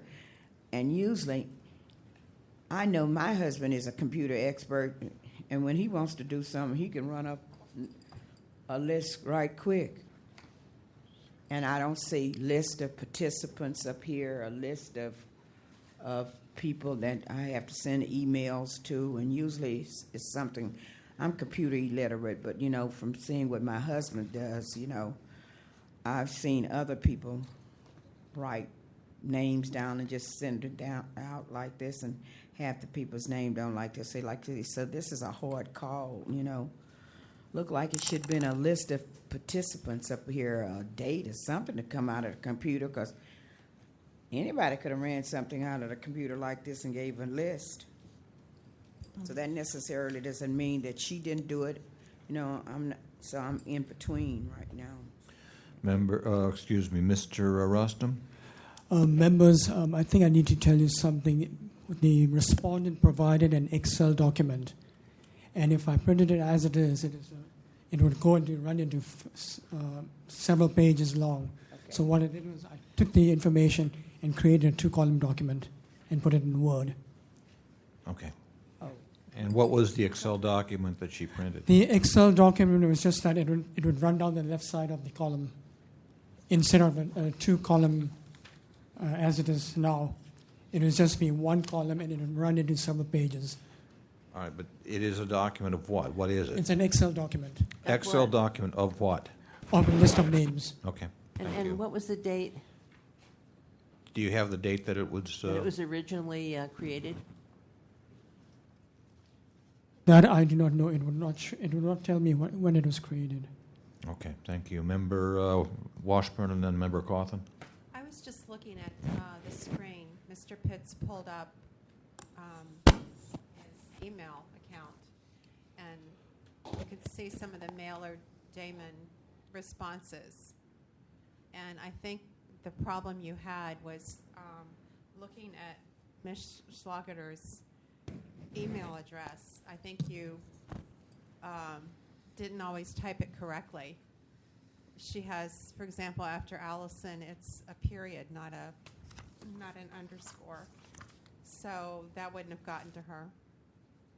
Or you had, you didn't have a period or an underscore. So if you aren't completely precise about typing in the email address, it's not going to reach her. She sent me emails from like 2 different locations. When she sends you an email, she's got Allison period Schlageter, okay, but the several times when you've gotten those error messages, it's been because you typed the email address wrong. So if you'll scroll down to an example, I'll show you what I'm talking about. I definitely believe I've sent emails to like both locations, and I haven't gotten anything back. Well, isn't that sort of a separate issue, whether he's able to email her? The issue is whether he's on her list. Doesn't really matter whether she's getting it. emails from her because they're appearing in his box. Yeah, no, I agree. He was talking about, the whole problem of communication with her. Yeah, and yeah. I was just helping him understand that you've got to make Okay, sure. yeah, I see. It happens to me all the time too. You just have to be careful. I'm definitely thinking about the dates because Mr. Pitts, if you're going to speak, please do it at the microphone. I think I'm definitely contesting the dates. When you look at the dates, she sent me about 4 or 5 emails after I filed, but there's still that 5-6 months gap where I haven't received anything. Chair Nick. Member Coughlin? I just want to reiterate what Marjorie and Williams said, that this is really difficult because we don't really have proof one way or the other. So I'm inclined personally just to drop it. Is that a motion? What? Could I? That we take no action. I move that we take no action. Is there a second? Actually, a motion for no action is not necessary. Would you move to find no violation? It's hard for me to move that because we don't. There is no such thing as a motion to take no action. Well, I would make a recommendation that we take no action. Is there a motion, one way or the other? Well, I would move to find no violation. I mean, I understand it is a difficult issue, but the question is whether or not Mr. Pitts is on the email list, and we have evidence suggesting that he is and has been, and we don't really have evidence to the contrary. And I understand the difficulty in proving a negative, but we have to go with the evidence that we're given, and I think the evidence we're given suggests pretty strongly that his email address is on the list. And we have testimony from Ms. Schlageter saying that it was on there, it has been on there for some time. Is there a second? I second. Moved and seconded. Further discussion. Roll call, please. I'm sorry, public comment. I apologize for the oversight. Apology accepted. It's getting late. And hopefully this is an unusually heavy calendar because I'm in front of you next month, and I'm hoping it doesn't go till 9 o'clock.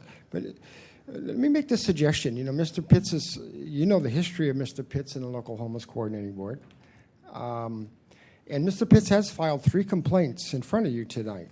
Perhaps you should defer this one, since this is a he said, she said situation.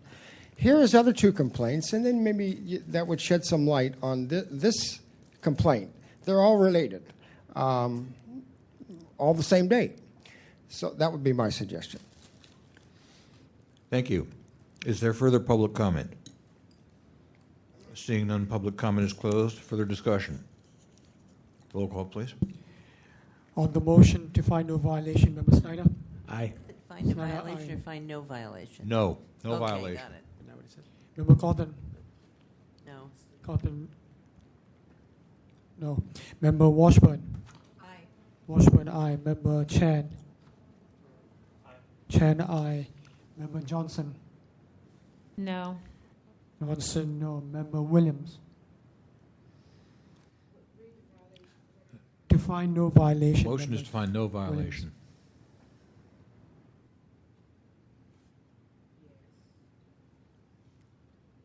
Williams, aye. Member Nee? Yes.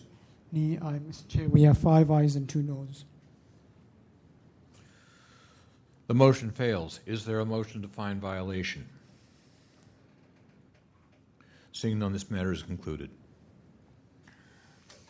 So what happened? You say send the motion. There was a motion to find no violation. It failed 5-2.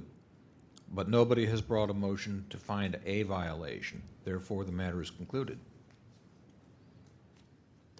The chair will declare a 5-minute recess. We're back in session. Mr. Clerk, could you read the next item, please? Item 18 is determination on jurisdiction on complaint filed by Charles Pitts against the local homeless coordinating board for allegedly interrupting him while he was speaking during public comment session. Okay.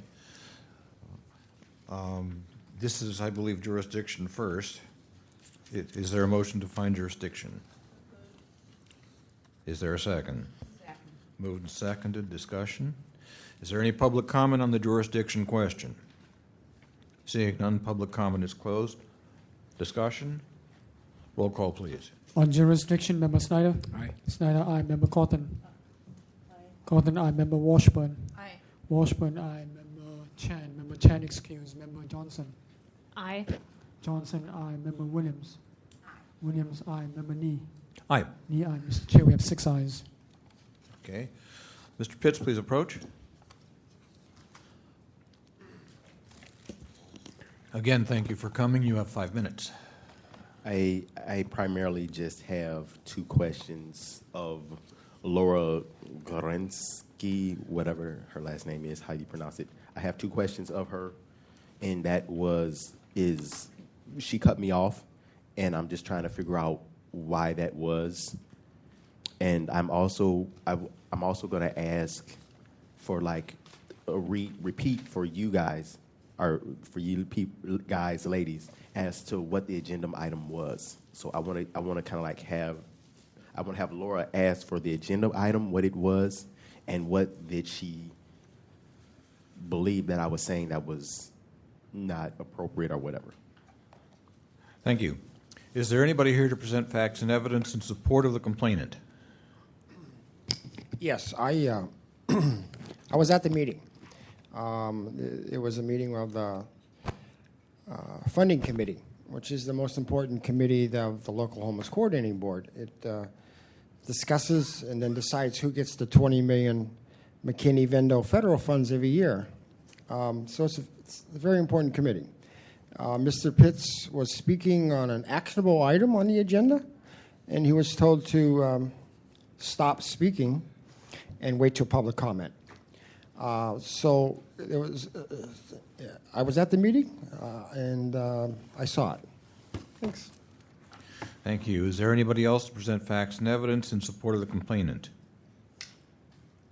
Seeing none, is the respondent present?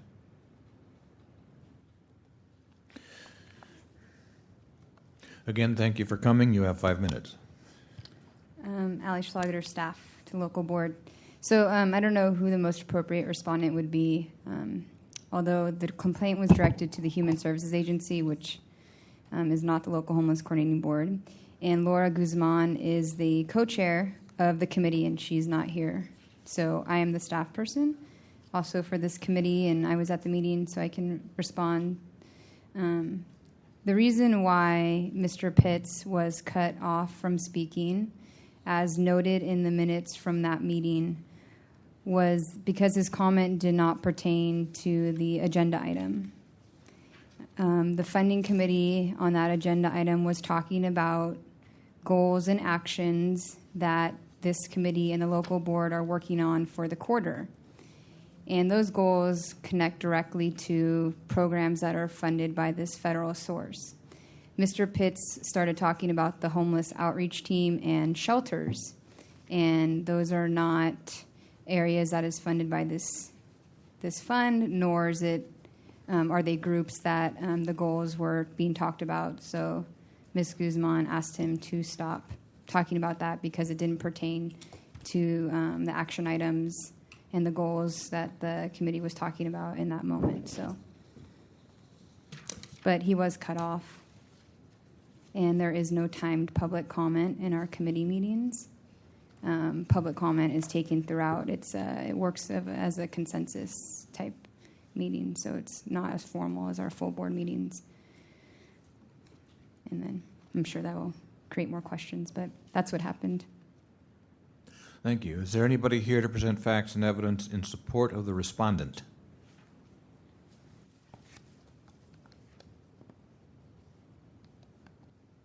I'm Mr. Wright again, and I'm here to follow up in support of what just was presented to me. I think it's a mix-up in communication and a learning experience for Mr. Pitts. As you saw earlier when I came up here to speak in relevance to the earlier issue where I wasn't directly present at the issue at hands, and I further matured and advised by you that I would have to be present in order to give information to that topic, and I further matured and learned. And I think that this is a situation for Mr. Pitts to realize that he can only address that situation where he was present during public comment and not during the negotiations pertaining to the fund. Thank you. Is there further anyone else to present facts and evidence in support of the respondent? Seeing none, the matter is with the task force.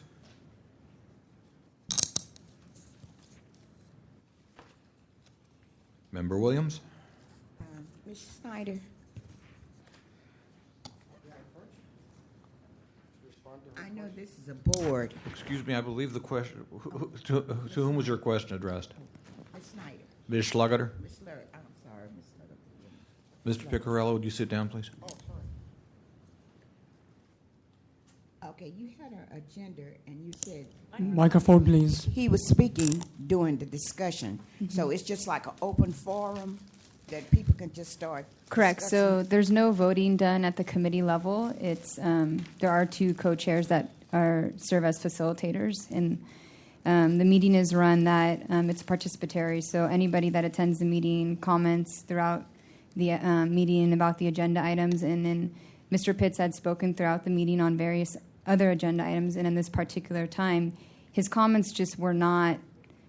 They did not fit the agenda item, nor did they make sense with what we were talking about. So the co-chair took it upon herself to ask him to stop because it didn't pertain to what we were talking about. Okay, so do you have a place, or have you ever had where you have public comment on things that's not on the agenda? We had a meeting this morning, and there is an agenda item that was for public comment. I can't remember if I always put it on the agenda because it's never been an issue because the meeting has always been so participatory and discussion-based like that, so I can't. Now, was Mr. Pitts notified of that meeting? Today? Today. Yes, he was there this morning. He was there. Mhm. Was he allowed to speak? Yes, at that he meeting? did. He was very helpful, actually, because he stayed on topic. Okay, thank you very much. Ms. Schlugger? Yes. The item on which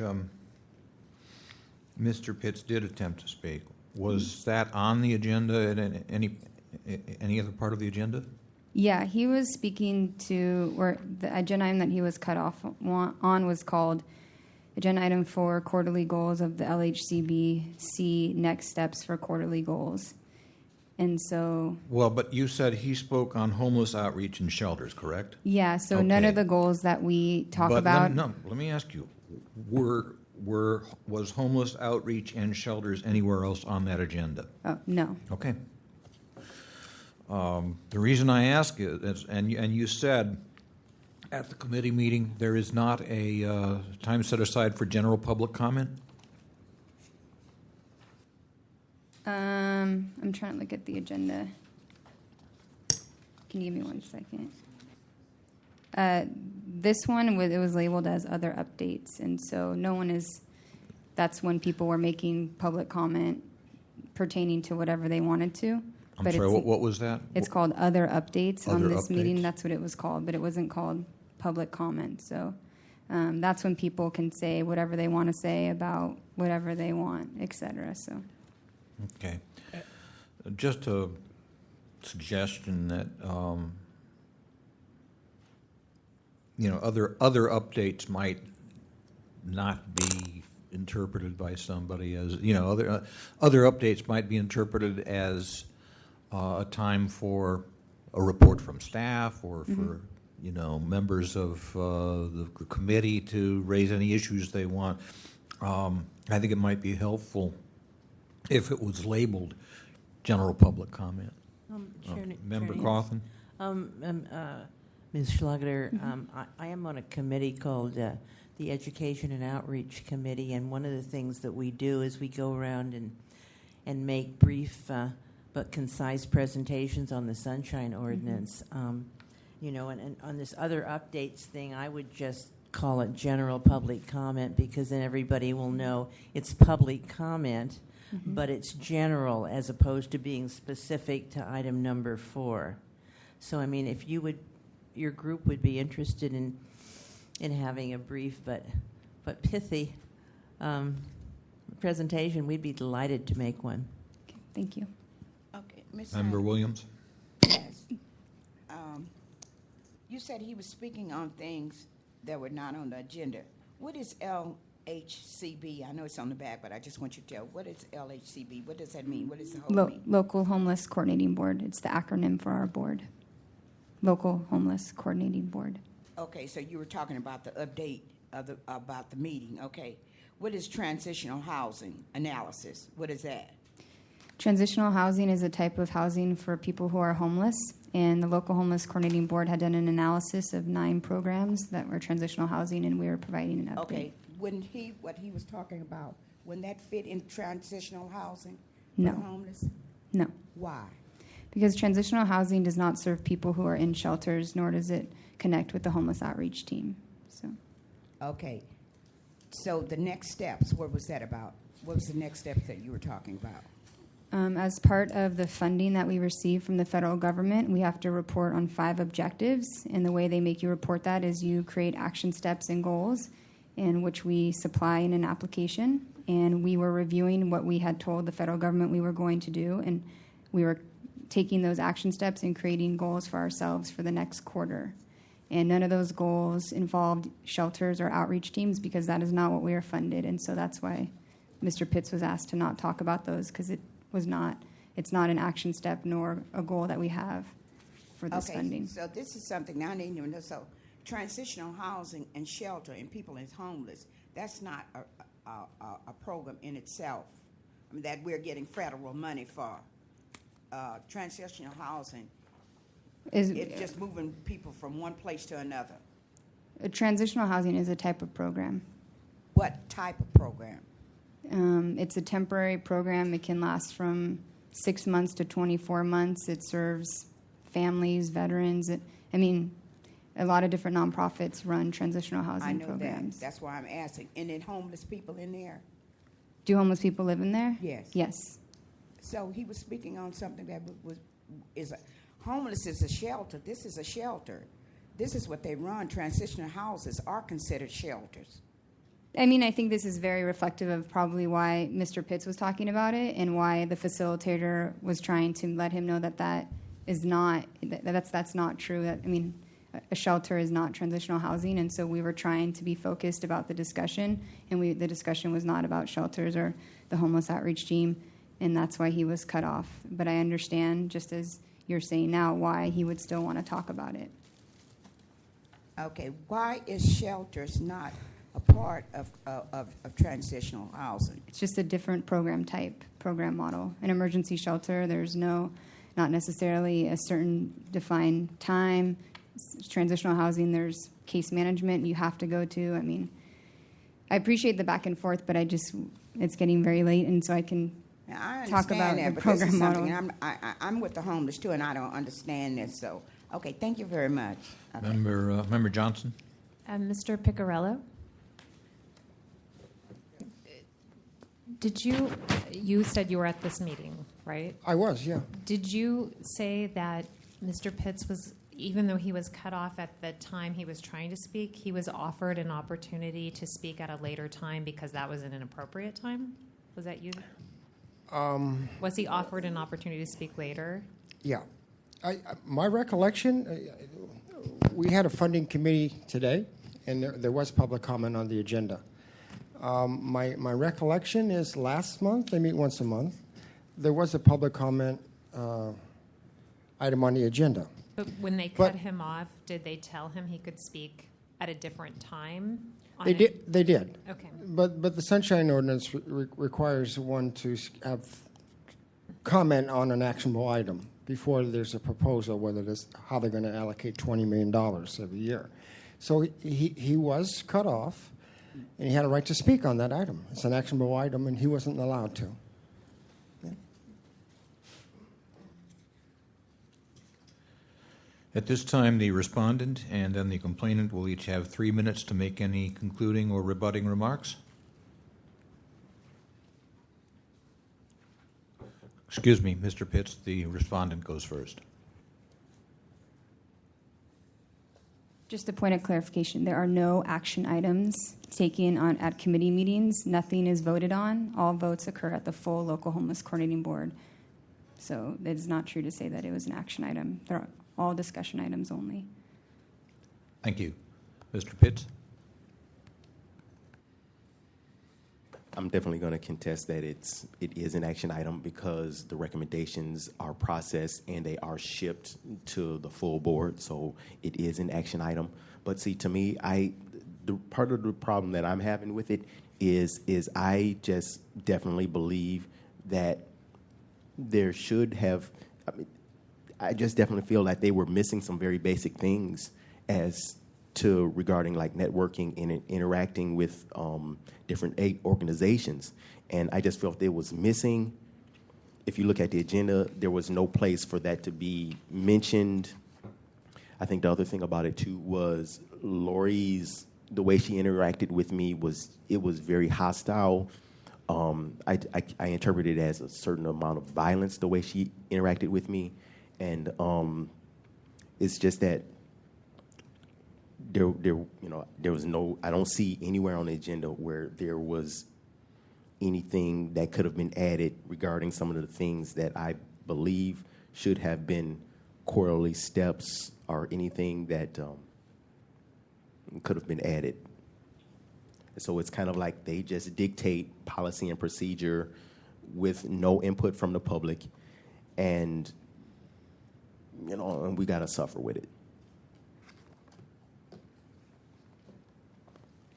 Thank you. Member Coffin? Mr. Pitts, I just had a question for you. Did you speak during other updates, item 6? I think Did you speak that day under that agenda item? I don't think so. I think the thing that happened is Lori, she was very hostile. I believe that she was trying to provoke me to violence, and the way she interacted with me, she was trying to provoke me. So what I was trying to find out was if you did have if you did take advantage of this other opportunity for public comment. I did not. At the end, and if you spoke about the issue that you wanted to speak about. I didn't hear any public comment on that. All I heard was her being hostile towards me. No, there's number 6 is other updates, and she says that's general public comment at the end. Did you know about that? No, and I'm going to also add it's a violation for this agenda right here. It's a violation of 67-25A. It's a violation for her to have this type of agenda. It's a violation. You see the documents. You see it right here. Okay, thank you. You see it right here. It's a violation. Thank you, Mr. Pitts. Is there a motion?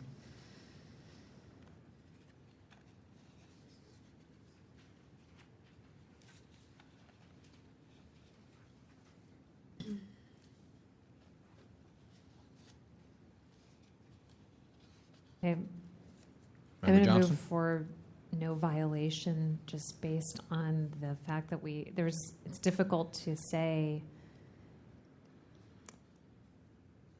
whether or not he was addressing that topic, but there are people who were at the meeting who said that he was not addressing the topic, and in addition, that he had an opportunity to speak. Mr. Pitts, please.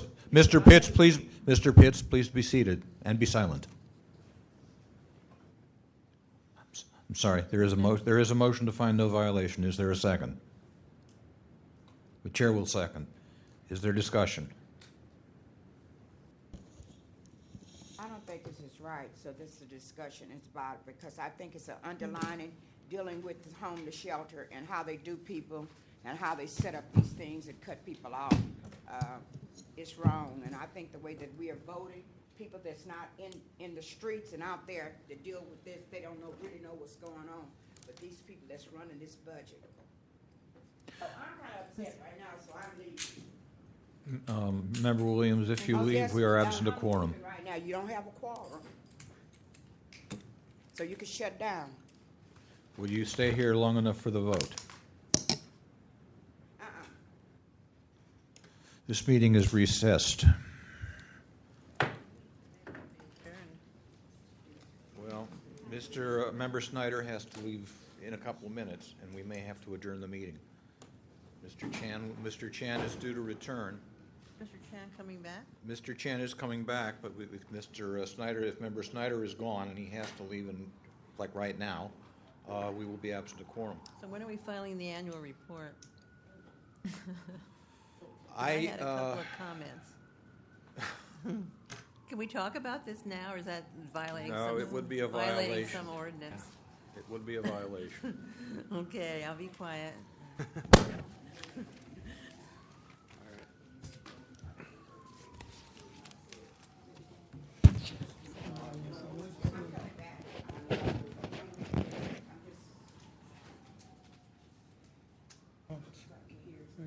Dave is leaving. We are back in session. There is a motion on the floor to find no violation. That motion has been seconded. Further discussion? Roll call, please. On the motion, Member Snyder? Aye. Snyder, aye. Member Cotton? Aye. Cotton, aye. Member Washburn? Aye. Washburn, aye. Member Johnson? Aye. Johnson, aye. Member Williams? No. Williams, no. Member Nee? Aye. Nee, aye. Mr. Chair, we have 5 ayes and 1 no. The motion fails. You heard that, Marjorie. The motion failed. The motion to find no violation fails. Is there a motion to find a violation? Seeing none, this matter is concluded.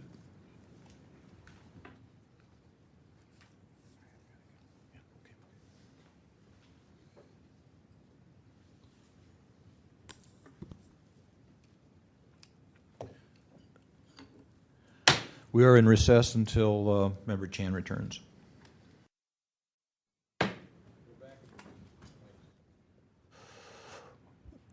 We're back in session briefly. We have lost a quorum, and it does not look as if we are going to regain a quorum. So the items remaining on tonight's agenda will be continued to our next regular meeting, which will be August 24th.